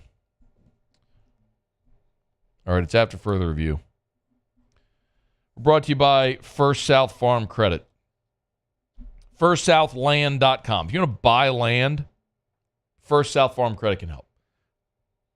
First South Farm Credit's been helping Louisianians buy land for more than 100 years, man, since 1916. You want to buy land for that recreational property? First South Farm Credit. You want to buy land to build your dream home? First South Farm Credit can help. Maybe it's agriculture. You need 1,000 acres for your farm. Maybe you want to finance farm equipment. First South Farm Credit can help. Your first call should be to First South Farm Credit. Go to firstsouthland.com. That's firstsouthland.com. And something that I'm going to start reminding you more and more about is that First South Farm Credit, they're a member-owned co-op. Of course, they specialize in financing anything rural, but as a member-owned co-op, they offer a patronage refund. It's a dividend paid to their member borrowers. They've done that for 30 consecutive years. So basically, because they're owned by their members, they share the profit with their borrowers. So if you borrow money from First South Farm Credit, they're going to pay you at the end of every year. That's not a joke. Call them. Find out. It's First South Farm Credit. FirstSouthLand.com. That's FirstSouthLand.com. All right, y'all. It's after further review. Glad you're hanging out with us here. Jaden Daniels spoke to reporters at the Combine. We'll get to that here in about 15 minutes from right now, what the LSU quarterback had to say, and talked about, if going number 1 overall, what that would actually mean to him. So we'll delve into some of that in about 15 minutes from right now. Big opportunity for Matt McMahon's squad tomorrow. They're in Nashville to take on Vanderbilt. And Joe Lunardi and Jerry Palm, as they put out their NIT bracketology, they do have LSU in the NIT. So This is an LSU team that we've talked about. Like, I'm not sitting here telling you that you need to, like, do backflips. Yeah, NIT. Like, no one's going to cheer and be pumped about going to the NIT. But you should be realistic and acknowledge progress that's being made. And LSU at 15-13, 7-8 in the league with 3 games to play, should be a road favorite against Vanderbilt. See about Arkansas, and they'll be a home favorite against Missouri. You beat Vandy, you beat Missouri, see what happens against Arkansas. You're staring at 9 or 10 wins in the league. You're going to play in the postseason. It's a major step for Matt McMahon if they can get it. Blake Lovell's going to join us next. Covers SEC basketball for Southeastern 14. We'll talk some hoops with him next on AFR. AFR. Love telling you about Action Industries. They're a partner of LSU Athletics. Matter of fact, when you're out at the box all season long, every mound visit brought to you by Action Industries. But look, yeah, they're great fans. They're great supporters of the local teams. They've been around since 1982. And I say it all the time. If you're a maintenance manager, if you're a turnaround coordinator in one of the plants and you're hiring contractors, the first thing is safety. Nobody gets to do work in any of those plants without an exemplary safety record. And at Action Industries, they've been incredible for 40 years. They beat the industry standard there at Action Industries when it comes to safety. And then, of course, look, they rely on repeat business. So they got to perform for their clients. And when you've done this for more than 40 years and you continue to have repeat business, safety and quality are the things that they do exceptionally well over at Action Industries. Facebook, LinkedIn, or online. Check them out today at Action Industries. Elevate brand visibility, ignite customer engagement with the power of radio and digital advertising combined. Guarantee Digital Media brings the two together as a trusted media partner in Louisiana for nearly a century. Claim your free digital audit at guaranteemedia.com. Hey, it's Matt Moscona. For years, you've heard me tell you about Insurance Network of Louisiana, helping you find better coverage for less money. But it's not just for your home and auto. They also offer commercial property. So, retail stores, professional offices like doctors, dentists, attorneys, clothing boutiques. Insurance Network of Louisiana can find you better coverage for less money. They service the entire state of Louisiana, and they're local. So call today at 293-0450 or lainsurance.net. I've been doing business with Luba for 25 years. They're dependable, trustworthy. It's just the attention to detail with our clients. Our folks have years and years of experience. They're highly trained professionals. But many companies have that asset. What I'd like to think makes Luba a bit different is that we use those talents in a way that truly is dedicated to serving the needs of the folks who depend on us. Jerry and Benny Payne began Central Plumbing Company out of their driveway in Tanglewood subdivision. 50 years later and 4 generations down the road, we continue to serve Baton Rouge and the surrounding areas for all of their plumbing needs. Residential, commercial, industrial, or hospitality, Central Plumbing is here 24/7, 365. We want to thank our customers, family, and friends for 50 years of success. And looking forward to 50 more. Dylan Cruz here to tell you about Six Rings Baseball and Softball Camp. If you live on the North Shore and play ball, go to Six Rings Camps with former LSU assistant coach Dan Canaveri. His knowledge is second to none, and your child will improve and have fun doing it. Camps were held at Coquille Park and Six Rings Academy in Covington with 4 sessions over the summer. Full day and morning only sessions are available from ages 7 to 13. Go to sixringsbaseball.com or call 985-206-9096. Learn the game to love the game. There it is, the extra mile, on the border of expected and extraordinary for those willing to go further, like vans customized for work or play, with safety and tech to keep you connected, supported by a 5-star sales, service, and finance team, and backed by the 1-star you know. So go the extra mile. It's never crowded, because so few have what it takes to go there. Mercedes-Benz Vans. Gulf Coast Bank and Trust is giving our customers the power to bank anywhere, anytime during this challenging event. And we're right there with you. Our mobile.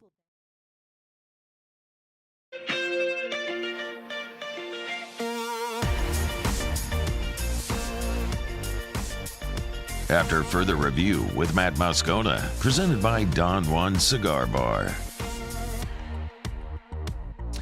LSU and Vanderbilt tangle in Nashville, 2:30 Central Time on Saturday. Tigers beat the Doors earlier this year in Baton Rouge by 8. And we'll see if Matt McMahon's team get to 500 league play.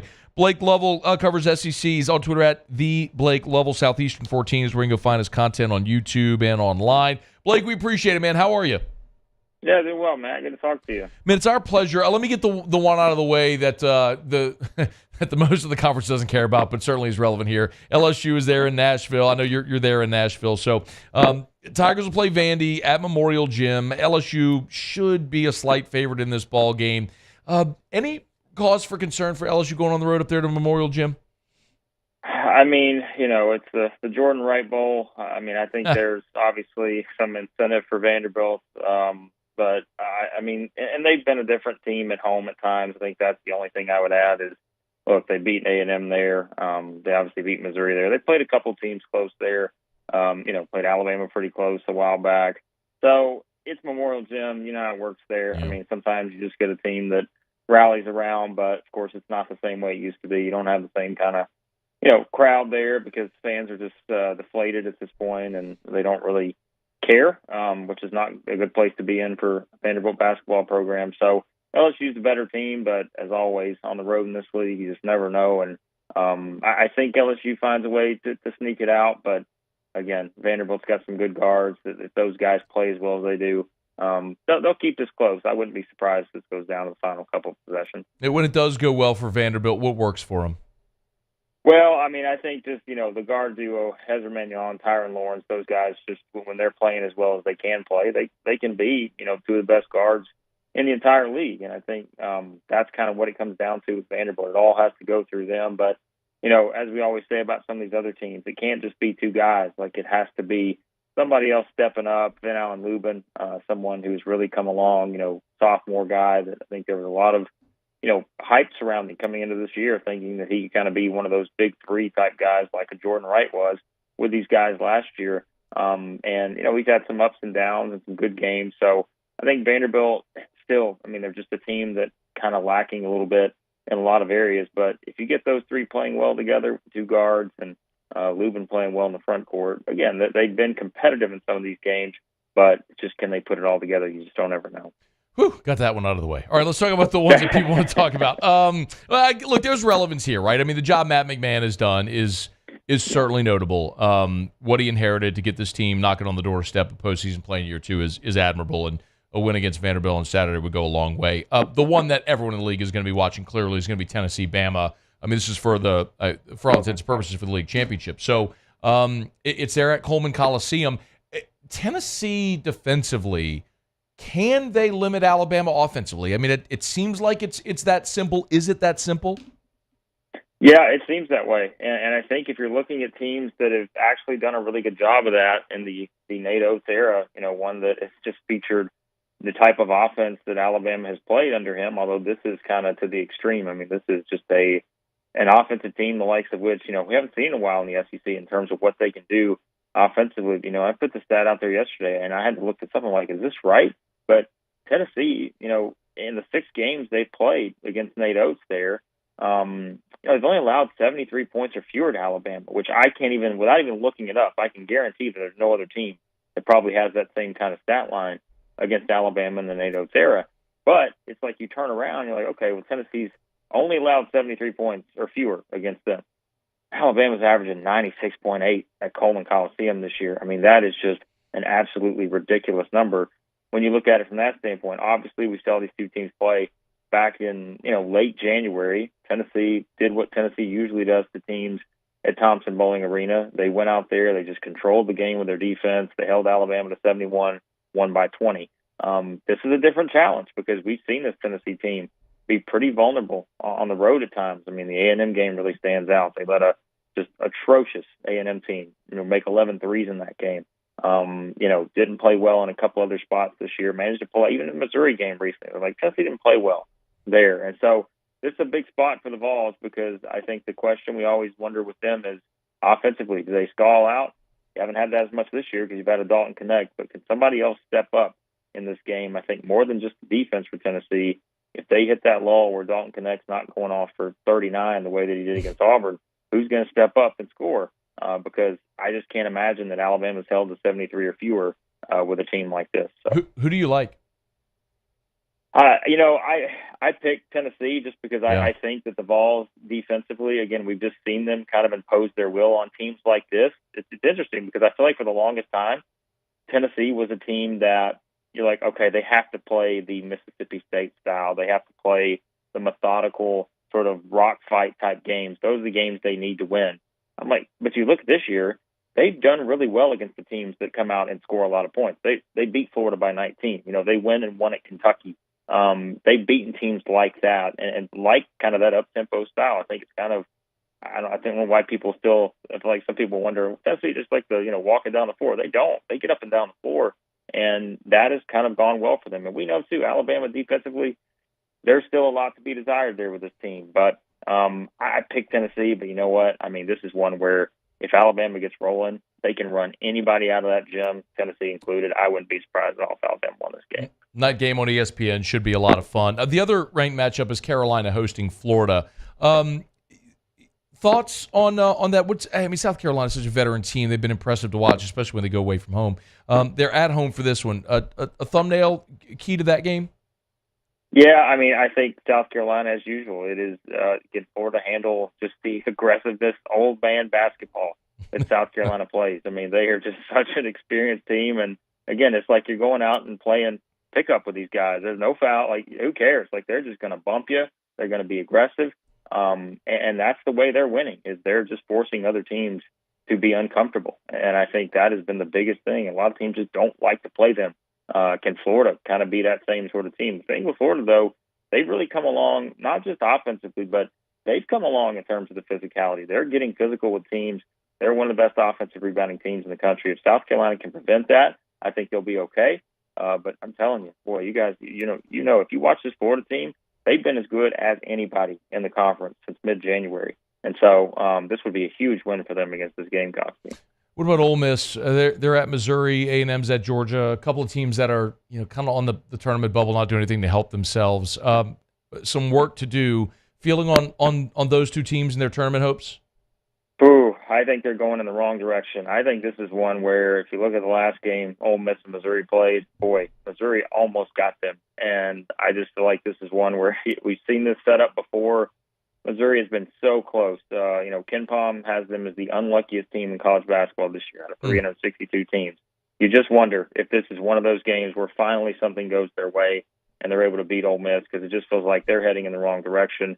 I think that winds up being close. A&M, they've lost 5 straight, and the reason why is this team is just one of the worst shooting teams I can remember in the SEC in recent years, in terms of not just in one area, but across the board. They don't shoot it well anywhere, but yet they're the best offensive rebounding team in the country. And so it all comes down to that for them. Georgia, who is another team that's just like, man, Georgia has been so close time and time again. But right now, I would say, everybody a few weeks ago was like, hey, SEC's getting 9 in. I would say right now, I just don't know that A&M or Ole Miss have the path to get there, so it probably winds up being 7. Blake Lovell, Southeastern 14. Y'all follow him on Twitter at @TheBlakeLovell. Great stuff, man. Enjoy the basketball tomorrow. Appreciate it, Matt. Thanks. It's our pleasure. But it's after further review. We're glad to have you hanging out with us here. I want to remind you about Hudco Roofing. Especially if you got a commercial building, talk about it all the time. I'm going to give you our phone number. So give us a shout. The office is open, but the office also rings. The line rings to like 3 or 4 different people's cell phones. So you can always get somebody on the phone if you'd rather do that. I'll give you the phone number in just a second. But remember, commercial buildings, we've got that silicone coating product whereby it's 20-year warranty. And it comes, and it's about half the cost of a roof replacement. And something else I learned this week that I probably should have been talking about more is because that technically in the tax code goes down as a repair, it's also tax deductible. So give us a shout. We'd love to explain more. 364-1007, 225-364-1007, 364-1007 for Hudco Roofing. Yeah, one more time, 364-1007. All right, it's after further review. We'll knock out a quick break, y'all. Come back and wrap up hour number 2 on a Friday show brought to you by Don Juan Cigar Bar. The Jaden spoke to reporters at the Combine. Do want to let you hear a little bit of what he had to say. In a busy hour 3 ahead, we'll get some NFL coach rankings. According to NFLPA, the players actually voted on this. So I want to get to that and what it tells us that a little bit. we're going to talk about some of the top quarterbacks in college football for this coming season with spring right around the bend. Michael Cauble is going to join us from Minute Maid Park. So we'll continue to preview LSU and Texas again. Just got this email just a bit ago. I think as we were starting the segment with Ben, there was let me read this to you. This is we got this from the LSU Sports Radio Network. The baseball game between LSU and Texas has the potential to start at a later time than the originally scheduled 7 p.m. Game 1 of today's series ran into extra innings, causing a potential shift in game start times. Unless the second game, which is ULL and Vanderbilt, ends early. That game started at 3:40 Central. So we'll see. Let me see if I can get an update on that game for you real quick. I know I'm doing this live on air. My apologies. I don't want to run too long. But let's see. ULL and Vandy, they are they're in the top of the fourth. And it's my understanding, I believe there's an hour between game times. There's a 1 hour intermission between game times. So ULL and Vandy would have to finish at 6. They would have to finish in an hour and 15 minutes for LSU and Texas to start on time. They're only in the fourth. So we're very likely going to see a later start time for LSU and Texas. Just file that away. Okay, let me run to a break. We'll wrap up hour number 2 next. AFR.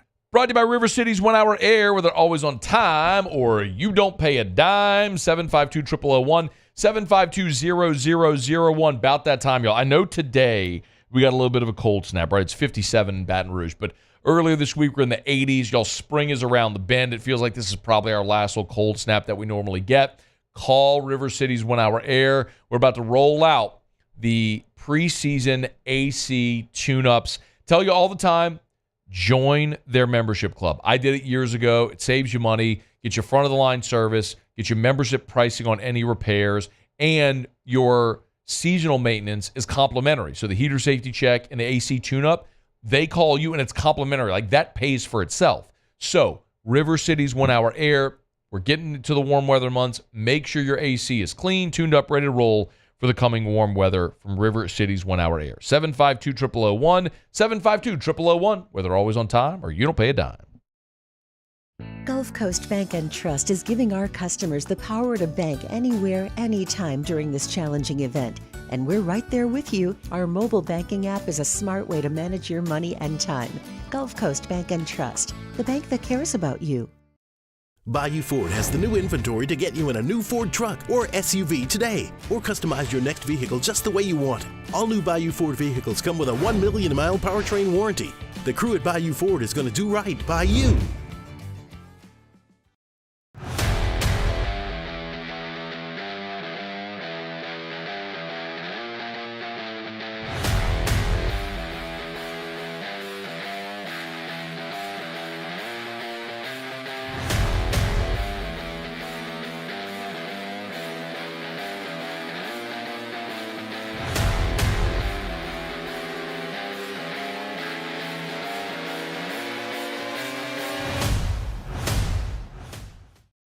Yo, Jake here from my friends over at Community Steel Company located in Gonzales, Louisiana. The local place you can turn to for all of your metal building needs. Notice I said local, not Houston, not Dallas, not Atlanta, but right here in Gonzales. Visit them at their brand new state-of-the-art website at communitysteelco.com or pick up the phone and give them a call today to answer all of your questions on your metal buildings, roofing and sheet metal, and any other steel needs you or your business need at 225-647-2020. Breck teamed up to reimagine your parks, and you imagined big. With your help, we went to work, creating 12 beautiful community parks across the parish. A family-sized water park, miles and miles of trails, and parks just for your dogs. There are more places to splash, to explore, to run wild, and even soar. You imagined, we delivered. Gold. Breck, your #1 park system in the nation. Electricity is all around us, and our families depend on it. Every day is sparked by the power of a cold drink or a warm meal, a movie night, and a comforting light at the end of a dark hallway. From sunrise to sunset, playtime to bedtime, our team is ready to take care of your electrical needs.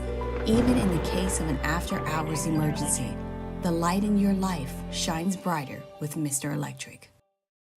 Hey, it's Matt Moscona. For years, you've heard me tell you about Insurance Network of Louisiana, helping you find better coverage for less money. But it's not just for your home and auto. They also offer commercial property. So, retail stores, professional offices like doctors, dentists, attorneys, clothing boutiques. Insurance Network of Louisiana can find you better coverage for less money. They service the entire state of Louisiana.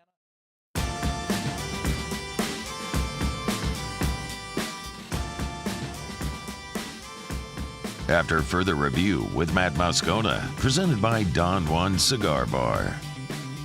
Jaden Daniels was at the NFL Combine, spoke to reporters, and he was asked about the possibility of being the number one pick. Here's what Jaden Daniels said. I just want to go to the best situation. If that's the first pick, if that's the 32nd pick, I'm just blessed overall just to be here. And no matter where I hear my name called, I'll be happy. I believe that. I think Jaden is a guy who has never really been too moved by the moment. Saw that firsthand when I was there in New York and watched him win the Heisman Trophy. I think every player would love to be the first overall pick. It's one of those things where it's of course a great honor. It's a feather in the cap. It's a distinction you carry forever. But what's interesting is since 1936, all the way back in the league's history, back to 1936, only 14 number one overall picks are in the Hall of Fame. That's a pretty remarkable number when you think about it. Almost 100 years of history, only 14 number one overall picks have made the Hall of Fame. So it's almost like forever and ever and ever, we always talk about the Heisman curse, right? If you won the Heisman, you weren't going to go on to have a great career. And it felt like that for a while. I mean, you had guys like Charlie Ward or the late Rashaan Salam, or if it was Danny Warfel. I mean, you know the list, but Gino Torretta. And by and large, I think a lot of that's gone by the wayside. You've had better players in a different era win the Heisman, a lot of great quarterbacks. The game has evolved, right? The college game has started to mirror the NFL game more, as opposed to when you had great college quarterbacks whose game maybe didn't translate. Eric Crouch. But the first overall pick thing, I think, is interesting. And not just the first overall pick, but like the first quarterback taken in the draft isn't always the best quarterback from that draft. Like, I went and looked today, and I looked at every draft going back to the year 2000. And I could only count 9 times, and I think some of these are actually up for debate, where the best quarterback from that draft was the first quarterback taken in the draft. So, like, for example, a year ago, C.J. Stroud, clearly, and that 1 year sample, I get it, but C.J. Stroud looks like he's a better player for now than Bryce Young. In 2022, Brock Purdy has been the best player from that draft, not Kenny Pickett, who was the first quarterback taken. Now, in 2021, Trevor Lawrence was the first quarterback taken, and he's been the best quarterback in that draft. It was Lawrence, Zach Wilson, Trey Lance, Justin Fields, Mac Jones, Kyle Trask, Kellen Mond, Davis Mills, Ian Book, Sam Ehlinger. Joe Burrow, I think we could have an argument. Burrow to Justin Herbert, Jordan Love, Jalen Hurts. I mean, Burrow's got an argument, but I don't think it's a slam dunk. Kyler Murray or Daniel Jones in the 2018 or 2019 draft. Anyway, Trevor Lawrence, I think, Jameis 15, Cam 11, Sam Bradford 10, Matthew Stafford 9, Carson Palmer in 03. 08 was Matt Ryan, Joe Flacco. Joe Flacco won a Super Bowl. Still playing. Matt Ryan got to a Super Bowl, won an MVP. I don't know. 2004, Eli was the first quarterback taken, but you had Phillip Rivers and Big Ben in that draft. I don't think it's a slam dunk that it's Eli. He won 2 Super Bowls, but I think all 3 of those guys are Hall of Famers. So it's a little bit up in the air. You don't have to be the first quarterback taken to have the best career. I mean, it's actually more often that it's not the first quarterback taken that becomes the best. And all that to say, I actually think, look, I would love to see Jaden Daniels go number 1. And to some extent, if you're a great player, you make the situation you go to better. Look at Joe Burrow. Joe Burrow went to the Bengals. They were atrocious. He's made them better when he's been healthy. But I actually think Washington is probably at 2 a better situation. Now, when Ron Rivera was there and Dan Snyder's bad owner and all that stuff, and I know Washington hadn't had a lot of success, but with Dan Quinn there now as the head coach, you assume Washington's going to be better on defense, and Jaden's going to have an opportunity to flourish offensively, and he's going to have stability with his head coach. Whereas if Caleb Williams goes number 1 to Chicago, where Matt Eberflus is the coach, it's likely that after the first year, he's going to have a new head coach and have to learn a new system, new head coach, new everything. Jaden, I think, is going to have some stability in Washington because you've got a defensive-minded head coach who's a first-year coach and is probably going to stick there for a while. So almost like D'Amico Ryans in Houston. Defensive-minded head coach goes there, drafts a franchise quarterback, maybe turns things around. So, of course, I'd love to see Jaden go number 1 overall. If he goes 2 to Washington, I don't think that's a terrible situation. And it might actually set him up better for success, certainly in the short term, than what Caleb Williams may face in Chicago. All right, it's after further review. We're not going to break. Sports Center's coming up. Get you caught up on national headlines when we come back. I do want to flip it back. We're going to talk some college quarterbacks for 2024 with spring football getting started a lot of places next week. Saw a very interesting survey earlier today we'll get to. And I do want to talk about these NFLPA coaches rankings because I think it says a lot about Dennis Allen. We're going to get to that coming up in hour number 3 next on AFR. AFR. There it is, the extra mile, on the border of expected and extraordinary for those willing to go further, like vans customized for work or play, with safety and tech to keep you connected. Supported by a 5-star sales, service, and finance team, and backed by the 1-star you know. So go the extra mile. It's never crowded because so few have what it takes to go there. Mercedes-Benz Vans. I've been doing business with Luba for 25 years. They're dependable, trustworthy. It's just the attention to detail with our clients. Our folks have years and years of experience. They're highly trained professionals, but many companies have that asset. What I'd like to think makes Luba a bit different is that we use those talents in a way that truly is dedicated to serving the needs of the folks who depend on us. It was a humid day, barefoot children play, looking for that summer shade. Time just slips away. Oh, Louisiana, some kind of hold on me. Like cypress stumps, your roots are planted deep inside of me. Jerry and Benny Payne began Central Plumbing Company out of their driveway in Tanglewood subdivision.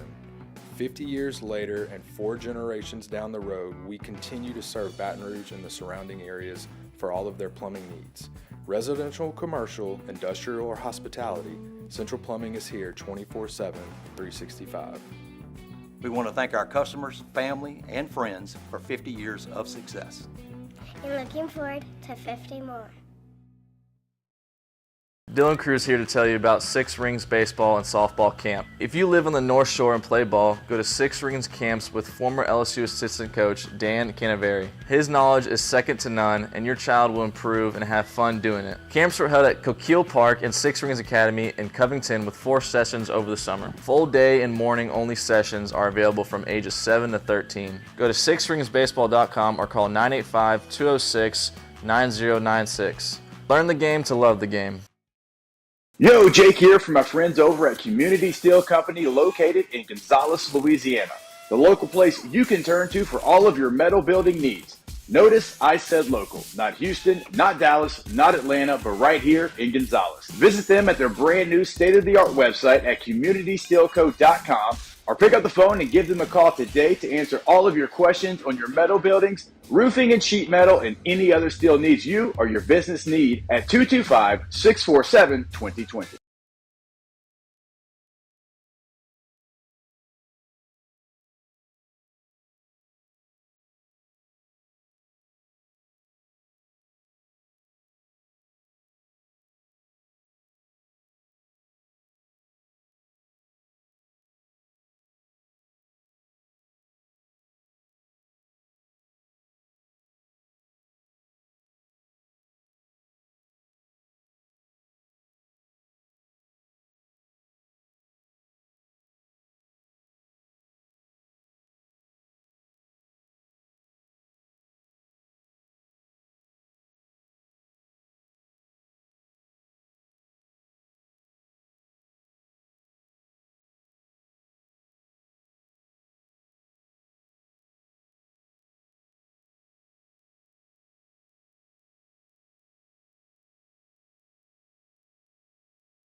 This is SportsCenter. Many of the top projected picks meeting with the media this afternoon and tonight. Quarterback Caleb Williams out of USC said he has not thought about not going number 1 overall. He adds, I'm not thinking of a plan B. That's not how I operate. J.J. McCarthy, he's touting his record as Michigan's starting quarterback in interviews with NFL teams, saying the only stat that he ever cared about was W's, and, quote, we did pretty good in that category. 28 starts from McCarthy at Michigan, 27 victories. JJ, by the way, 23rd ranked player on Mel Kiper Jr.'s big board. McCarthy, by the way, said he would not participate in the broad jump or the vertical jump during tomorrow's workouts, dealing with hamstring tightness, but that he would throw. Clemson cornerback Nate Wiggins, 16th on Mel Kiper Jr.'s big board. He ended his workout abruptly today after just one run at the 40-yard dash, telling the NFL Network that he has a hip flexor injury. NBA tonight, 9 games on the first day of March. Celtics and Mavericks, Bucks and the Bulls. The NBA doubleheader starts 7:30 p.m. Eastern time as we enter March. Top 3 teams in the West, just a game and a half apart. 5 through 8 in the West, separated by only 1 game in the loss column. ESPN Radio is presented by Progressive Commercial Insurance. It flexes to fit your business's needs. From quick repairs to adjustable coverages and even payment options, Progressive Commercial makes it easy to get what you need. Quote today in as little as 6 minutes at progressivecommercial.com. Matt Moscona. I'm very important. After further review. Say it one more time. After further review with Matt Moscona. And here we go. Live from the Mercedes-Benz of Baton Rouge Studios. That's right.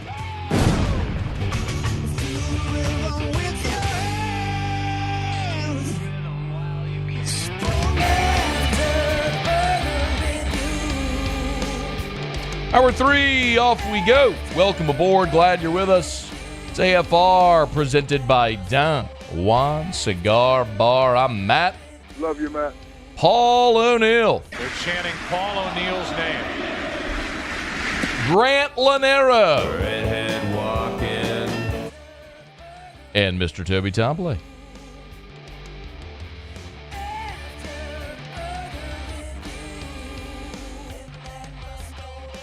All right, we're here. Glad you are as well. Get out there and make it a good one. 5 o'clock quitting time. Glad you're driving home with us. LSU and Texas scheduled to play tonight at 7 o'clock. However, there's going to be an hour between games. The first game went extra innings. Vandy ULL playing right now. It's unlikely they finish by 6, which means LSU and Texas likely going to get a bit later start. Several people have asked on the show text line. Yes, the game video is streaming for free.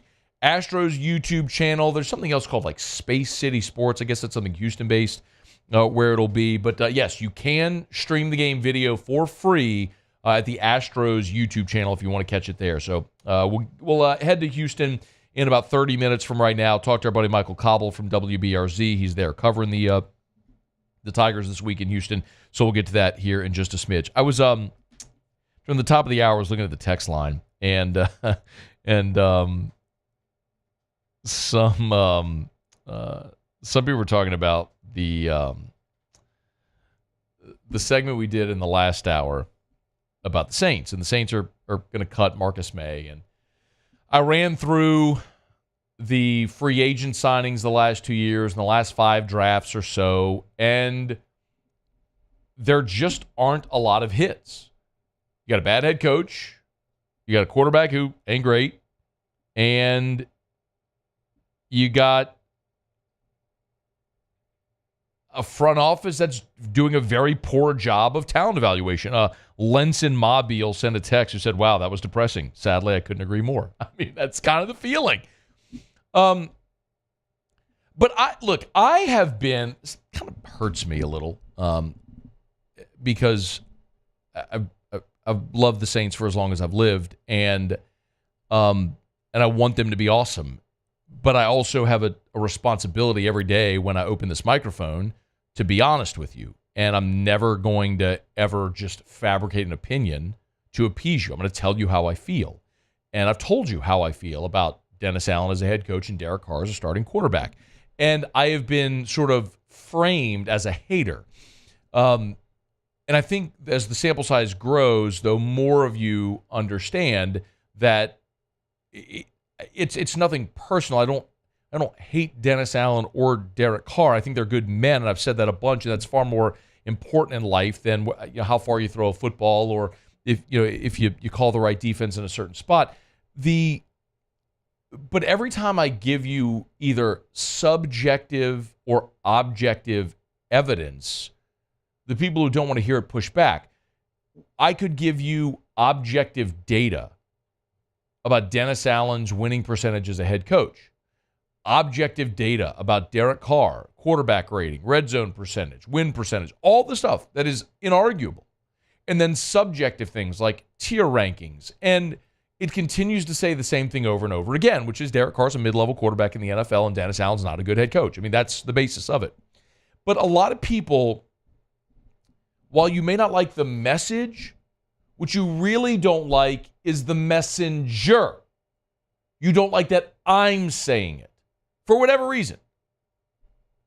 Bald guy, never played in the NFL, what do you know? Whatever. You don't like the messenger. And that's okay. That's okay. But what you cannot argue with now is who is now saying the same thing about Dennis Allen. The NFL Players Association sends out a survey annually to all of its members, meaning the players in the NFL. And they're asked to rate their franchise, and they're asked to rate their coaches, head coach, coordinators, etc. And so then the coaches are ranked based on the approval from their team. Their team, the players in the locker room, are asked to grade and rate their coaches. The 53 players in the Chiefs locker room, they vote on Andy Reid. The 53 players in the Lions locker room vote on Dan Campbell. The 53 dudes in the Saints locker room, they vote and tell you their opinion of Dennis Allen. Have you seen the list? Number 1, Andy Reid. Number 2, Kevin O'Connell with the Vikings. Dan Campbell, 3. Sean McVay, 4. Mike Tomlin, Nick Sirianni, Kyle Shanahan. A lot of teams that win. Mike McDaniel with the Dolphins, 8. Mike McCarthy with the Cowboys, 9. Zach Taylor in Cincinnati. That rounds out the top 10. Interestingly, Pete Carroll was 11. The highest rated coach that wasn't retained. Sean McDermott, Brian Daboll, D'Amico Ryans. This was interesting because in the middle of the list, you get guys that are a bunch of first-year coaches. D'Amico Ryans, 14. Jonathan Gannon, 15. Frank Reich, 16. Sean Payton, 17. Shane Steichen, 18. Makes sense, right? New coach comes in. It makes sense. Half the guys are going to like you. Half the guys aren't going to like you. It makes sense that you'd be right there in the middle of the pack of the NFL with the new coaches. Biggest surprise, John Harbaugh at 20 shows you can win and still not have great respect or admiration from your locker room. But what's the most interesting, to me anyway, is where we find Dennis Allen. The lowest rated coach on this list, again, by their players, not me, not media. This is the opinions of the players in the locker room voting on their approval of their head coach. Dead last was Josh McDaniels, got fired. 31st, Ron Rivera got fired. 30th, Arthur Smith got fired. 29th, Dennis Allen. Dennis Allen is the lowest regarded coach to keep his job in the NFL this year. Not by me, not by media members, not by some fangled metric, some algorithm that a computer spit out, but the human beings that go to work every day, practice, game plan, play with him as their head coach, and only 3 coaches in the NFL were rated lower than Dennis Allen, and those 3 got fired. Arthur Smith, Ron Rivera, Josh McDaniels. Again, you may not like me being the messenger. Go look at the guys in the Saints locker room and tell them they're wrong about Dennis Allen. I've told y'all this. I've told y'all this for more than a year now. Dennis Allen might be a good person, but he's a lieutenant, not a general. Not every lieutenant was meant to be a general. He's a great defensive coordinator. He's a lousy head coach. The sample size keeps growing. It keeps telling you the same darn thing. Look at what happened in the last game of the season. The last, right there with the touchdown that Jamal Williams scored when Jameis called his own play. And everybody in that locker room came to Jameis's defense. Jimmy Graham, hell, called him the best teammate he ever had. Jimmy Graham played with Drew Brees. Cam Jordan came to his defense. Everybody. What does Dennis Allen do? Apologizes to Arthur Smith. Goes in the postgame and admonishes his team. You think you got the respect of those guys? Clearly you don't.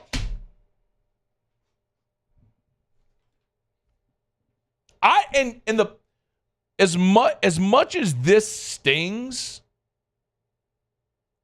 to see this, the best part about this is I don't have to say it anymore. I don't have to be the one to tell you. The players in the locker room are telling you they don't respect their head coach. So run it out there. Run it back again. Run it back with Dennis Allen. Run it back with Derek Carr. Commit yourself financially to him longer. Mickey Loomis, without the threat of any consequence whatsoever. Miss the playoffs again. Just keep running it back. It ain't me sitting in the studio telling you. It's the players in the locker room telling you they do not respect their coach. How in the world are you going to win when the players in the locker room do not respect the man standing in front of them trying to lead them?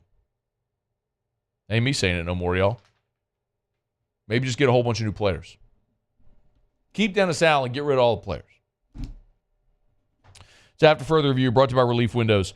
ReliefWindows.com. Energy efficient replacement windows, beautiful entry doors, hardy plank and vinyl siding. They do it all over at Relief Windows. Oh, yeah. They do indoor shutters as well now. It's Relief Windows. I tell you all the time, one of the things that stands out so much to me is when I talk to Brandon Holly, he says, you know what, I kind of like it when people complain or when people are upset or dissatisfied, because that's when we can show them who we are as a business.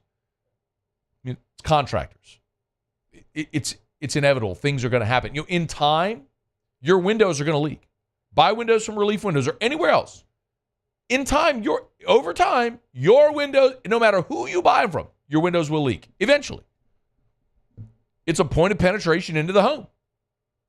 Even if the problem's not with the windows, have that issue and see what Relief Windows does. That's when they show you who they are, always. Lifetime.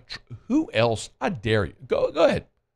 Call 10 companies. Say, hey, do you offer a lifetime transferable warranty on labor, material, and glass breakage? Do it. Call 10 companies and ask them that question. You get laughed at, hung up on. Not at Relief Windows. Lifetime transferable warranty on labor, material, and glass breakage. There is just nobody better. There is nobody better than Relief Windows. ReliefWindows.com. ReliefWindows.com. All right, y'all. It's after further review. Glad you're hanging out with us here. Cauble in about 17 minutes there from Minute Maid Park. We'll do that.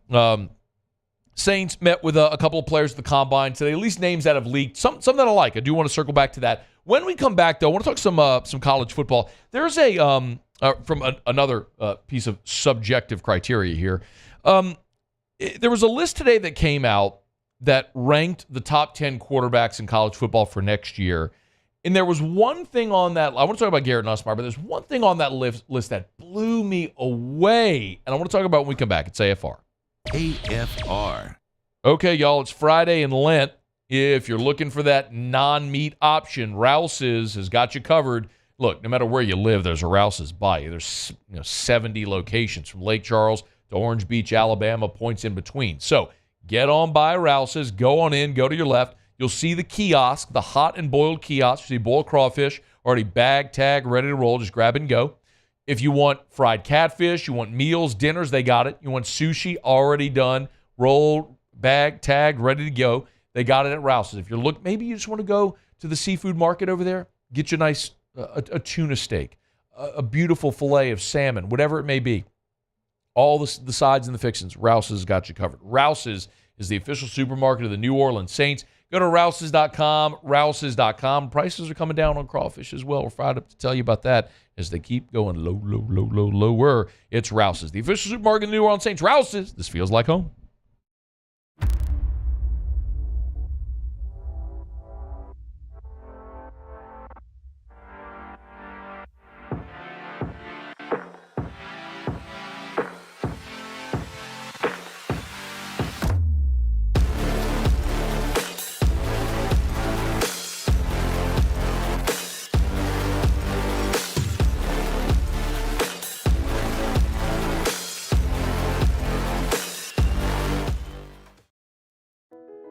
I've been doing business with Luba for 25 years. They're dependable, trustworthy. It's just the attention to detail with our clients. Our folks have years and years of experience. They're highly trained professionals, but many companies have that asset. What I'd like to think makes Luba a bit different is that we use those talents in a way that truly is dedicated to serving the needs of the folks who depend on us. There it is, the extra mile, on the border of expected and extraordinary for those willing to go further, like vans customized for work or play, with safety and tech to keep you connected. Supported by a 5-star sales, service, and finance team, and backed by the 1-star you know. So go the extra mile. It's never crowded, because so few have what it takes to go there. Mercedes-Benz Vans. Breck teamed up to reimagine your parks, and you imagined big. With your help, we went to work, creating 12 beautiful community parks across the parish. A family-sized water park, miles and miles of trails, and parks just for your dogs. There are more places to splash, to explore, to run wild, and even soar. You imagined, we delivered. Gold. Breck, your #1 park system in the nation. Electricity is all around us, and our families depend on it. Every day is sparked by the power of a cold drink or a warm meal, a movie night, and a comforting light at the end of a dark hallway. From sunrise to sunset, playtime to bedtime, our team is ready to take care of your electrical needs. Even in the case of an after-hours emergency, the light in your life shines brighter with Mr. Electric. Hey, it's Matt Moscona. For years, you've heard me tell you about Insurance Network of Louisiana, helping you find better coverage for less money. But it's not just for your home and auto. They also offer commercial property. So, retail stores, professional offices like doctors, dentists, attorneys, clothing boutiques. Insurance Network of Louisiana can find you better coverage for less money. They service the entire state of Louisiana, and they're local.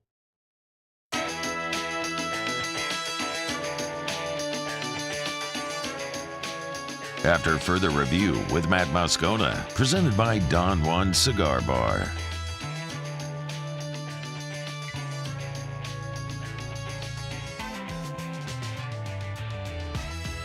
All right, rolling along here. Glad you're with us. Friday edition of AFR. LSU and Texas over in the Astros Classic. By the way, some people were asking, it is going to live stream on the Astros YouTube channel, and I mentioned Space City Network or something. Some of you have texted, thanks to Kelly and Kate Trice, who replied on the text line and said it's DirecTV channel 674. So you have DirecTV channel 674, or if you're streaming, it'll be free on the Astros YouTube channel, so you can watch, or of course you can listen on our sister station, Eagle 98.1. LSU gymnastics, by the way, taking on Alabama. That started 20 minutes ago. They're just through the first rotation, so we'll keep you posted there as well as it moves along. I don't love lists. I don't really care about lists because lists are just subjective in nature generally, and they don't really tell us a whole lot. Sometimes I'll use a list as we make fun of lists in the summer. We do the feigned indignance over random summertime list bit. We just make fun of people who get all angry about lists. So I'm not emotional one way or another about this list. There were some things in here, though, that I found really interesting. So ESPN had, with spring football about to start, had all of its college football staff rank their top quarterback returning in college football. So what was interesting is they said rank your top 10, right? So if you were number 1, you got 10 points. Number 2, you got 9 points. Number 3, you got 8 points, so on and so forth, right? So I'll just run through the top 10 as they voted on it, and then I'll come back and tell you what stood out, and you let me know what stands out to you. They had Carson Beck from Georgia number 1, which that did surprise me a smidge. But Carson Beck number 1. They went Dylan Gabriel, remember, left Oklahoma. He's now at Oregon. They had him at number 2. Quinn Ewers at Texas, back for another year at number 3.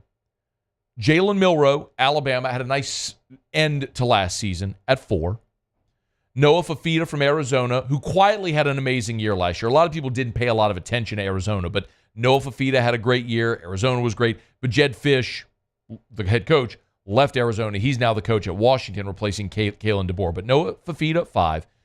Jackson Dart, 6. Jackson Dart, who many thought was going to lose his job last year when Spencer Sanders was brought in from Oklahoma State. Dart ends up winning the job, has a really nice season. Jalen Daniels at Kansas, who spent part of last year injured. They had him at 7.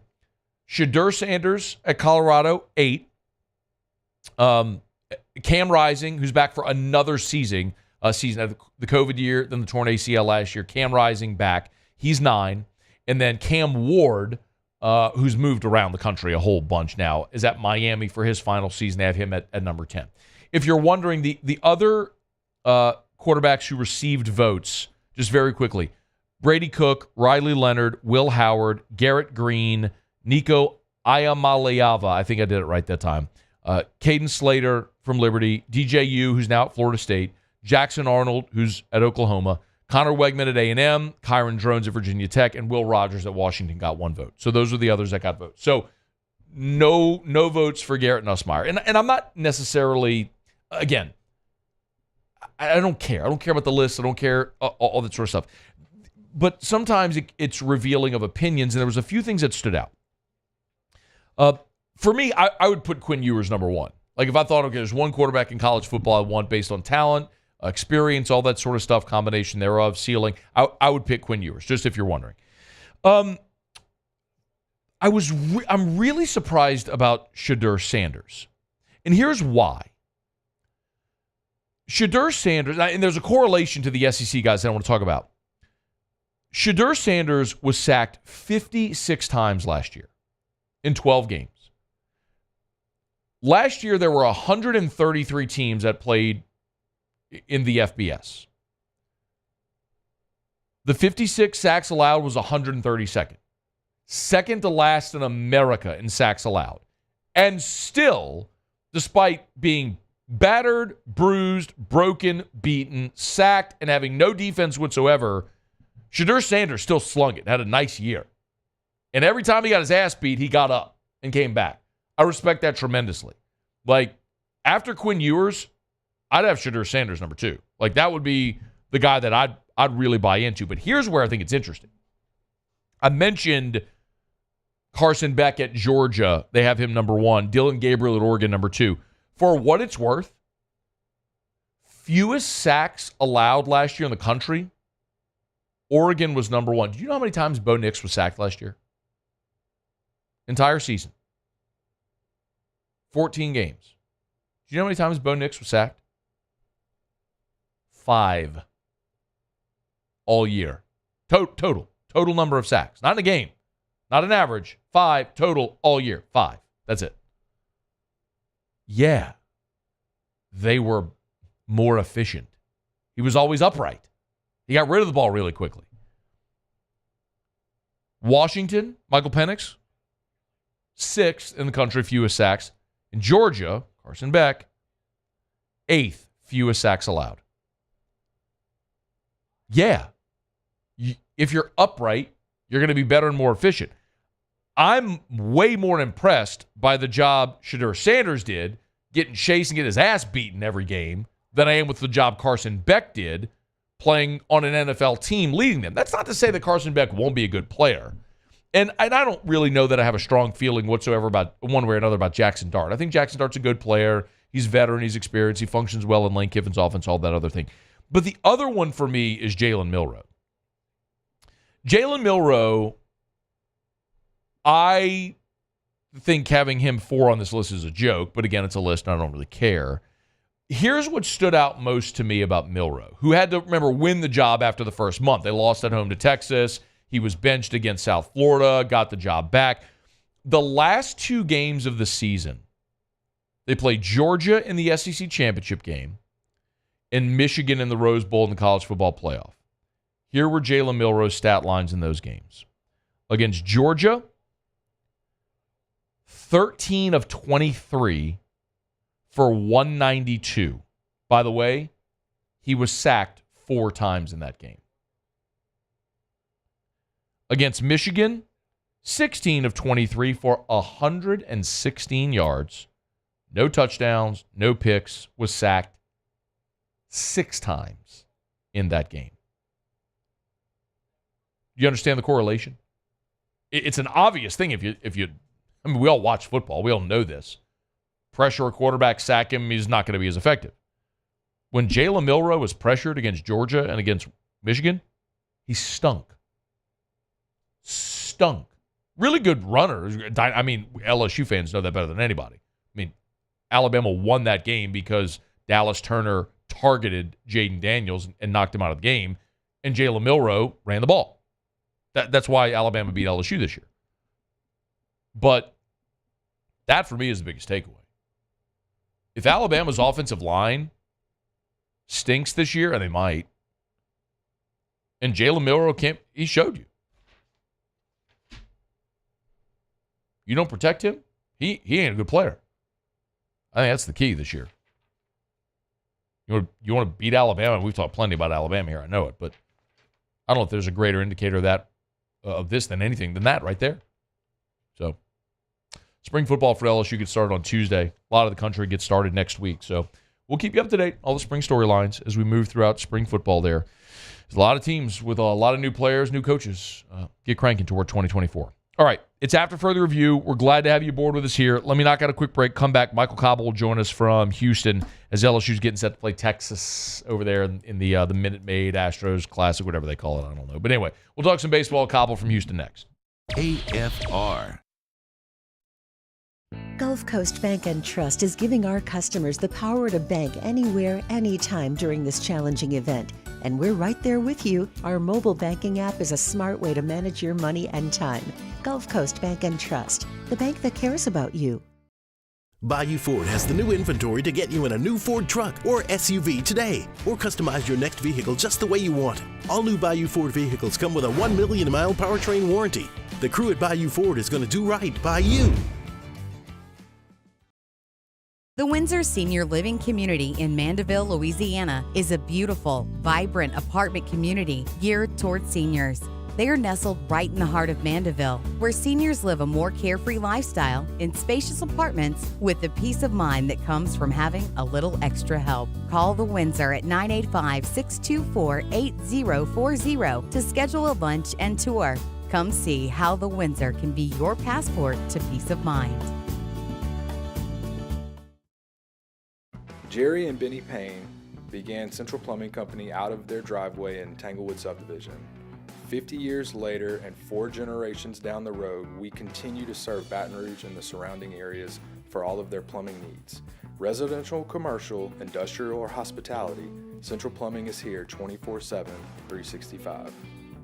We want to thank our customers, family, and friends for 50 years of success. And looking forward to 50 more.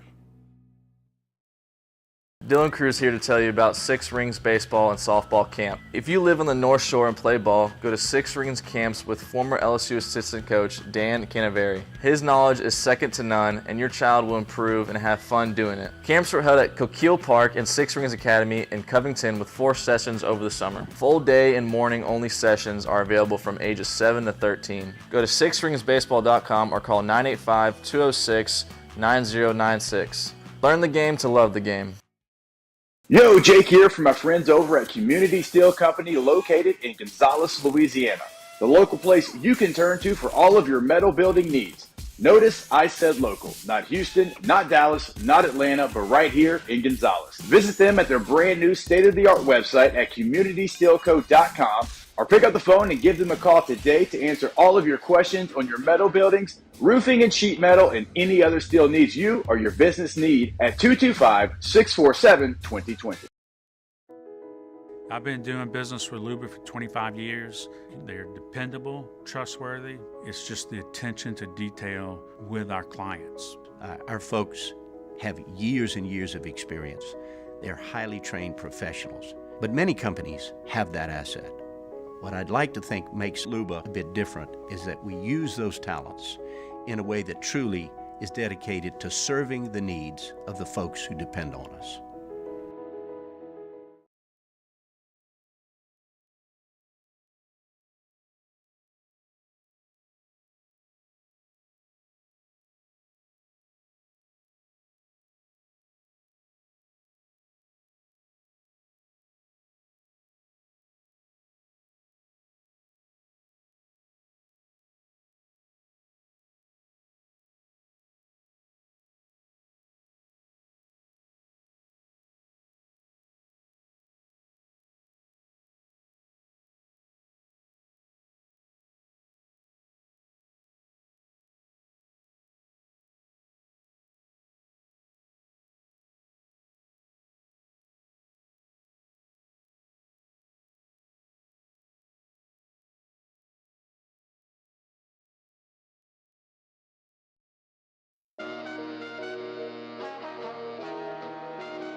After further review with Matt Moscona, presented by Don Juan Cigar Bar.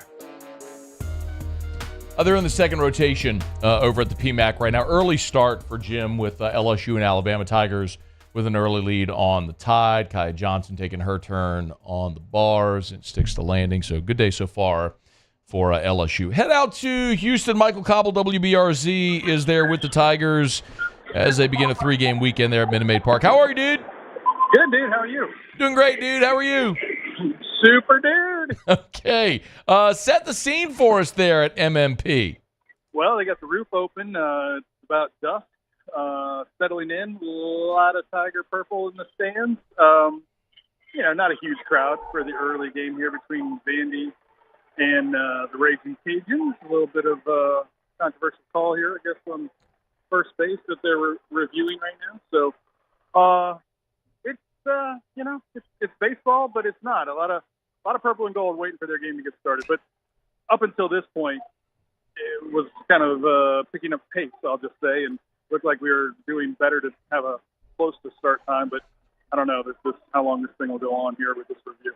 I'm showing the photo right now from your Twitter of the roof open, and you can see there into downtown Houston. It's just it looks like a gorgeous day, man, and a great setting for baseball. Where is the Vandy ULL game right now? Where are they in the game? All right, so just get caught up. We're in the 6th, I believe, and the Cajuns are leading 3-2. Vandy looking to threaten here with 2 on. But dude, this stadium is crazy. They don't have a lot of scoreboard action. So bottom of the 6th is where we're at right now. They have a gigantic scoreboard in right field. But when they're showing ads, they have no information whatsoever.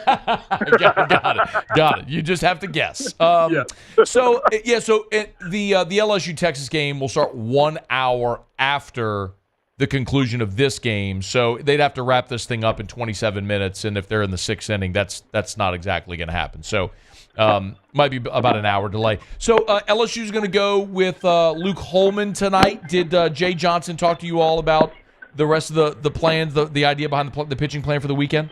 No, he did not. In fact, he didn't tell us yesterday who he was going to go with. It was until later that evening when Central College Baseball or somebody had the scoop that Holman was going to get the ball, that Bill Franquez was kind enough to confirm for the local media that, Holman was in fact going to get the ball.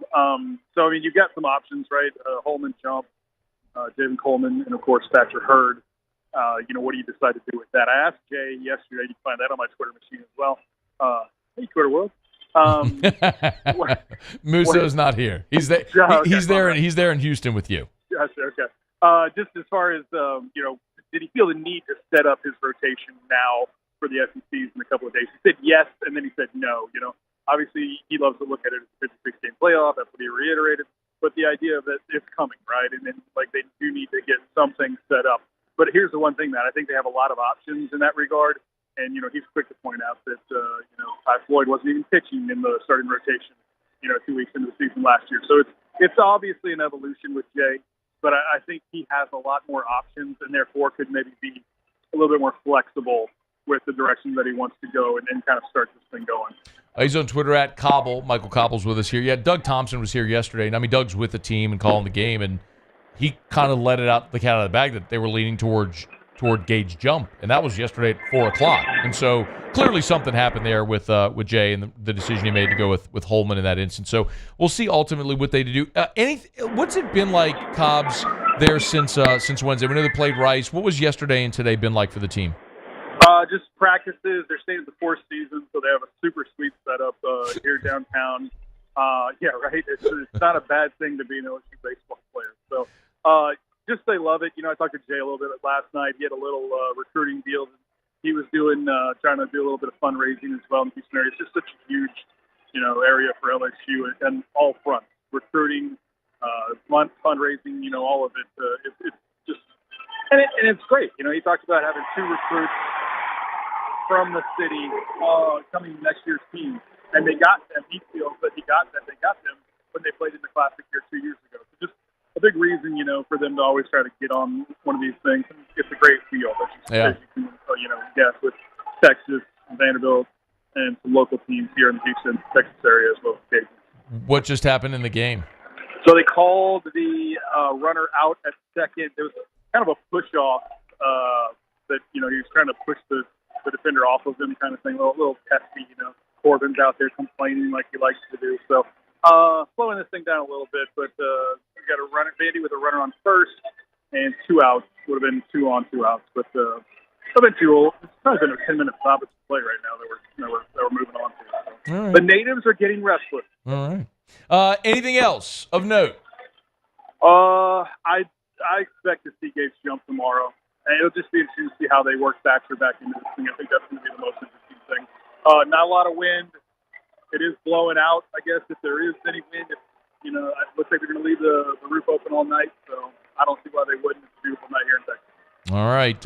Make sure you catch all the coverage there on WBRZ. Cobble's there in Houston. Live at 6 o'clock, baby. We'll look for you live at 6 o'clock. Thanks, man. Dude. All right, dude. That is Michael Cauble from WBRZ. He's on Twitter at Cauble. Y'all give him a follow. We appreciate it. All right, it's After Further Review, and we're glad to have you hanging out with us here. We're brought to you by Lee Michaels Fine Jewelry, lmfj.com, lmfj.com. For Lee Michaels Fine Jewelry, gentlemen, if you are thinking of popping the question, no better place to go than Lee Michaels Fine Jewelry. Thrill her with a gift in the red box from Lee Michaels Fine Jewelry. I tell you all the time, every diamond hand-inspected before it goes into the case. They will never sell a man-made, lab-made diamond. I didn't even know there was such a thing. And you may look and say, well, I can get 3 times the size for a fraction of the price, or whatever the case may be. But what are you buying? At Lee Michaels, you never have to wonder what you're buying. You're buying a beautiful diamond from the top diamond mines in the world. And something that every time she looks at it, she's going to be thrilled. Something you'll be so excited to pass on and hand through generations of your family. That's what you're buying when you go to Lee Michaels. And that's why you always get the Lee Michaels experience. LMFJ.com, LMFJ.com for Lee Michaels Fine Jewelry. Got a couple of minutes here. By the way, we'll wrap up. Since no Ott today, no Terrio today, we'll do a little Ask Us to wrap up. So you can always fire away with questions on the text line in the 225-396-4400, 396-4400, 396-440. 396-4400. We'll wrap up the show with Ask Us, so you can line up your questions if you want to get them in. Let me real quickly do this. The Saints, we've confirmed, have we'll start to learn more. Every team can meet with a certain number of prospects before the draft, and the Saints are at the Combine, and 2 more players that we've confirmed that they met with. One is a Texas tight end, Jatavion Sanders. That was confirmed by Ryan Fowler of the Draft Network. And Devin Jackson of the Philly Inquirer confirmed that the Saints met with Washington defensive end Braylon Trice. So I'm going to give you a thought on each of these really quickly. I'll start with Jatavion Sanders, the tight end from Texas.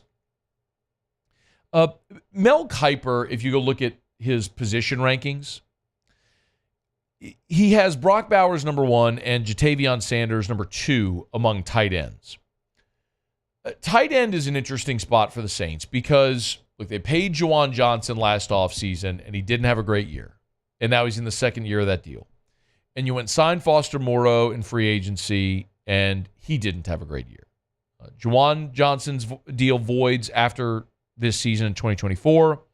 Foster signed a 3-year, $12.2 million contract. So a contract that doesn't do tremendous damage on the cap. But what's so interesting is how much the Saints have struggled to find a tight end to replace Jimmy Graham over the last 10 years. And maybe Jatavion Sanders could be that guy. In 2 years at Texas, 1,300 receiving yards. He was first team All Big 12 the last 2 years. Again, Brock Bowers is a transcendent tight end. He's probably going to go top 10 in the draft. Jatavion Sanders is likely the second tight end off the board. He's a likely day 2 guy. Will it be a round 2 pick? The Saints do have a second round pick in this year's draft, number 45 overall. That's the pick they got from Denver. Maybe they use it on a tight end, but we'll see what they do with the first pick. But look at what the Saints have done at tight end since they traded Jimmy Graham back in 2015. They signed Kobe Fleener out of free agency. It's a bust. They brought in Ben Watson, who was a good player, but certainly never played at the level that Jimmy Graham did. They brought in Jared Cook. That was a devastating mistake. And I think most of us all just think of Jared Cook in his last game with the Saints where he fumbled the pass in the playoffs against Tampa that ended Drew Brees' career. They drafted Adam Troutman, and that went belly up. He's now in Denver with Sean Payton. They signed Juwan Johnson, who was a receiver at Oregon. They converted him to tight end, and he's been a good player, but certainly hasn't been the established tight end receiving threat that they'd hoped. And then Foster Moreau, same this past year. So, Fleener, Watson, Cook, Troutman, Juwan Johnson, Foster Moreau, that's 6. 6 since 2015. They haven't been able to find that guy. Maybe Jatavion Sanders can be that guy, but if they get him, it's probably going to have to be in round 2, unless if he falls and the Saints decide to trade up, and I'll get to that in a second. The other player, again, that Devin Jackson, the Philly Inquirer, mentioned was Washington defensive end Braylon Trice. So Braylon Trice is a guy that a lot of college football fans got to see near the end of the season because he's a really impactful guy for Washington in their run to the Pac-12 championship and then to the College Football Playoff National Championship game. 18 sacks, 28.5 TFLs during his time at Washington. Here's the weird thing about Braylon Trice. And this is why you can never, ever, ever trust the roster that a team puts out. Washington listed Braylon Trice at 6'4", 274. At the combine where you're there and nothing but your skivvies and they all looking at you and they ain't no lying. 6'3.5", 245. 30 pounds less than what he was listed at Washington. Now, he's a good edge rusher. But the Saints like defensive ends like Cam Jordan and Carl Granderson, guys that are 270, 280 that can help against the run. 245 ain't going to cut it. You got some splaining to do. Now, if the Saints pick an edge rusher at 14 or defensive end at 14, I'm fine with that. If Dallas Turner's there at 14 and they want to make, if Jared Verse is there at 14 and that's what they choose to do, I'm good with it. Quarterbacks, the people who protect the quarterbacks, left tackle. The people who affect the quarterbacks, defensive end. 3 highest paid positions in football. Okay. You want to go Jared Verse, Dallas Turner, 14, great. If not, and you go offensive line, offensive tackle at 14, I'm pumped about that as well.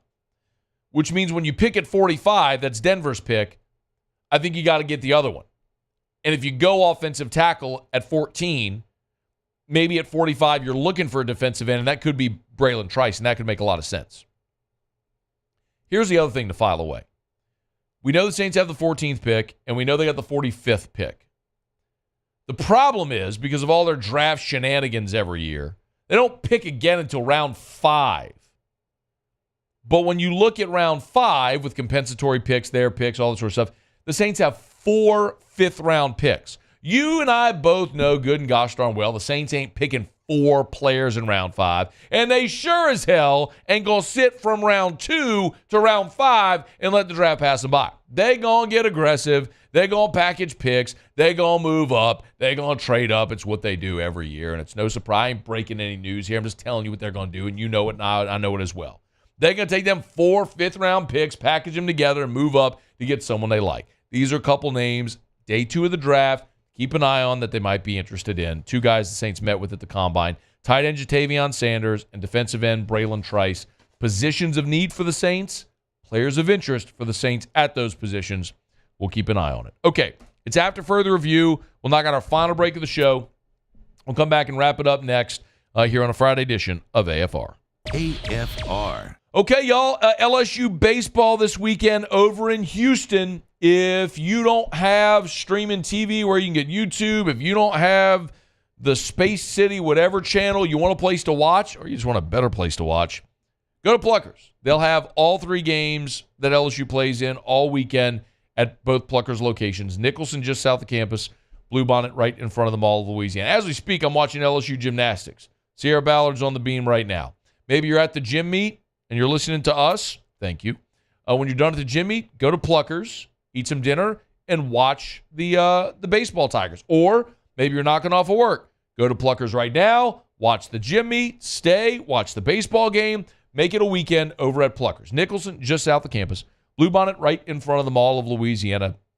Dine-in, carry-out, or delivery. It's Pluckers with 28 flavors of award-winning jumbo chicken wings, ice-cold draft beer, full-service bar. Pluckers, if you like our wings. We'll give you the bird.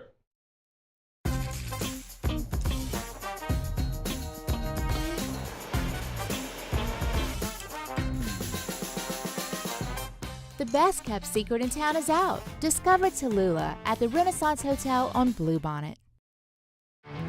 There it is, the extra mile, on the border of expected and extraordinary for those willing to go further, like vans customized for work or play, with safety and tech to keep you connected, supported by a 5-star sales, service, and finance team, and backed by the 1-star you know. So go the extra mile. It's never crowded because so few have what it takes to go there. Mercedes-Benz Vans.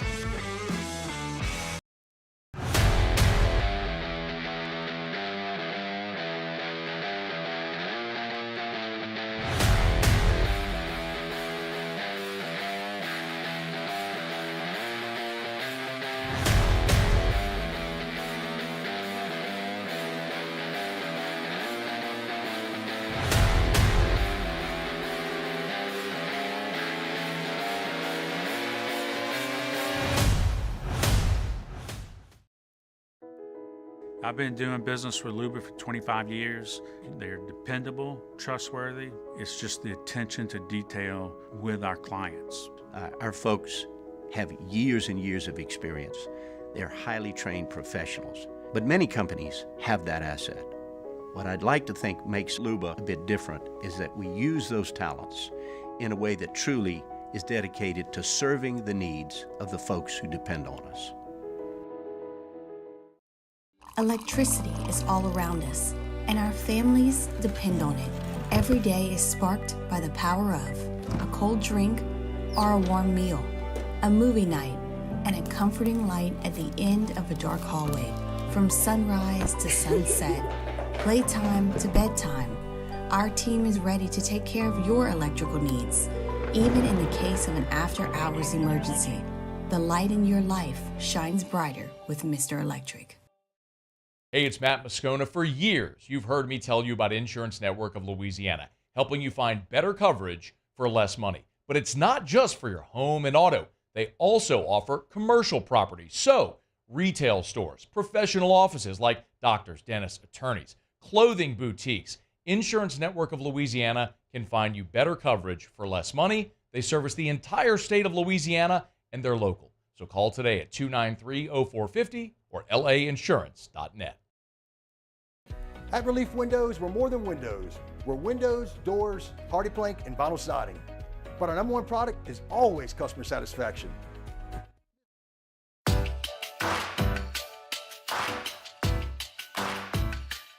After further review with Matt Moscona, presented by Don Juan Cigar Bar. All right, down the stretch, we come final segment here on a Friday edition of AFR, presented by Don Juan Cigar Bar. Great spot to spend some time this weekend. Go get you a premium cigar, a cocktail. Let the time fade away over at Don Juan Cigar Bar. We appreciate it. Busy weekend, man. Got gymnastics right now, taking care of Alabama as well. LSU's on the beam. Baseball, getting set to play Texas tonight. The game's going to be a little bit delayed. Remember, it'll start an hour after the conclusion of the current game with Vanderbilt and ULL. That game when Cauble was on with us just a bit ago was in the 6th. I can look for an update, but still, you're probably at least an hour away from that. So it looks like LSU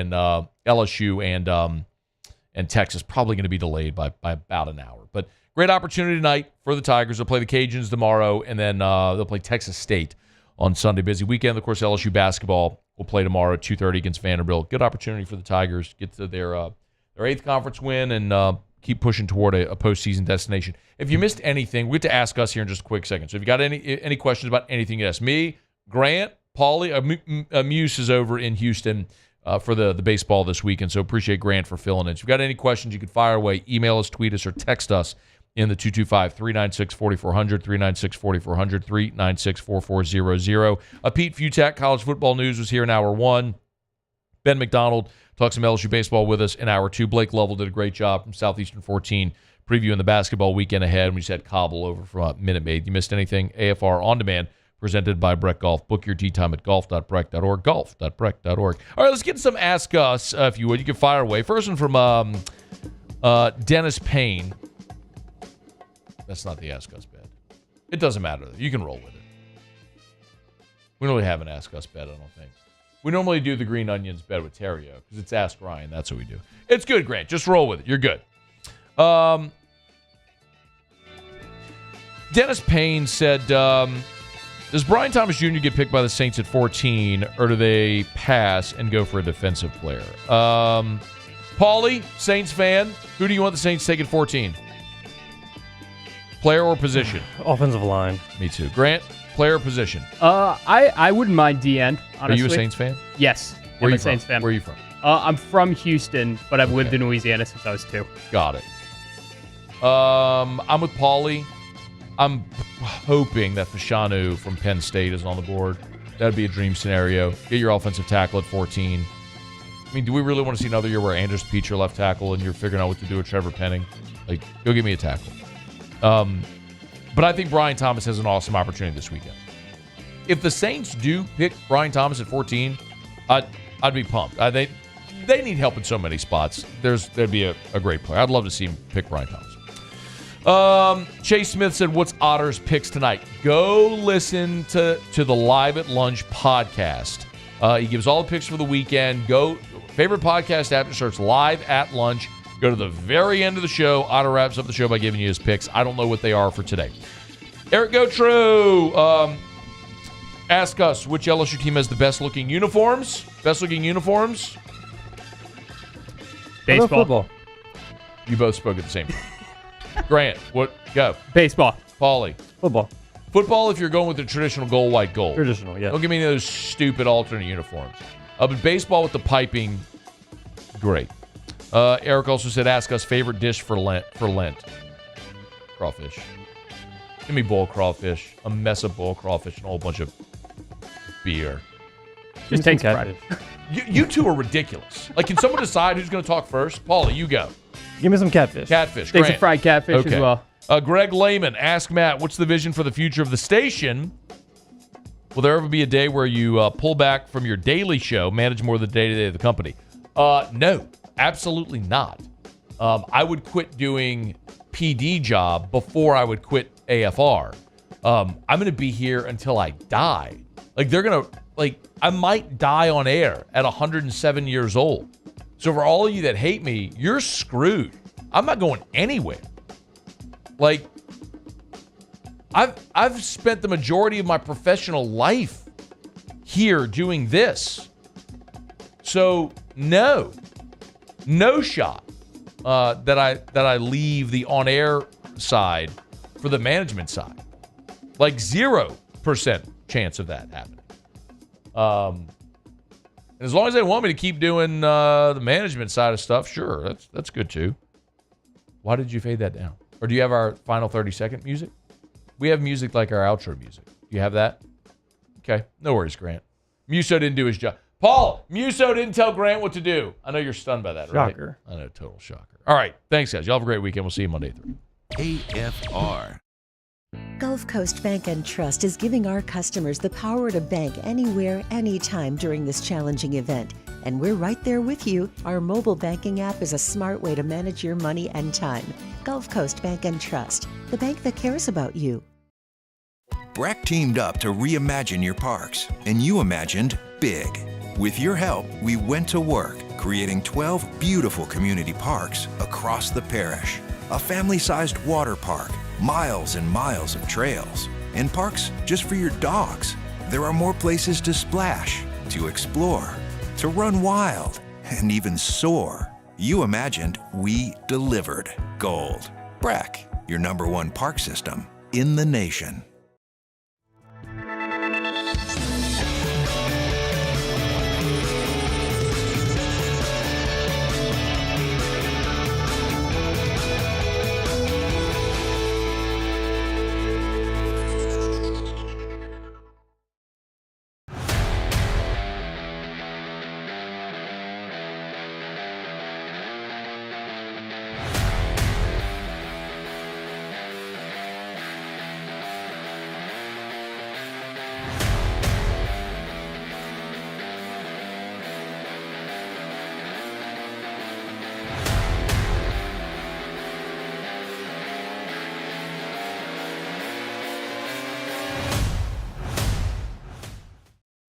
Electricity is all around us, and our families depend on it. Every day is sparked by the power of a cold drink or a warm meal, a movie night, and a comforting light at the end of a dark hallway. From sunrise to sunset, playtime to bedtime, our team is ready to take care of your electrical needs. Even in the case of an after-hours emergency, the light in your life shines brighter with Mr. Electric. There it is, the extra mile, on the border of expected and extraordinary, for those willing to go further, like vans customized for work or play, with safety and tech to keep you connected, supported by a 5-star sales, service, and finance team, and backed by the 1-star you know. So go the extra mile. It's never crowded, because so few have what it takes to go there. Mercedes-Benz Vans. Hey, it's Matt Moscona. For years, you've heard me tell you about Insurance Network of Louisiana, helping you find better coverage for less money. But it's not just for your home and auto. They also offer commercial property. So, retail stores, professional offices like doctors, dentists, attorneys, clothing boutiques. Insurance Network of Louisiana can find you better coverage for less money. They service the entire state of Louisiana, and they're local. So call today at 293-0450 or lainsurance.net.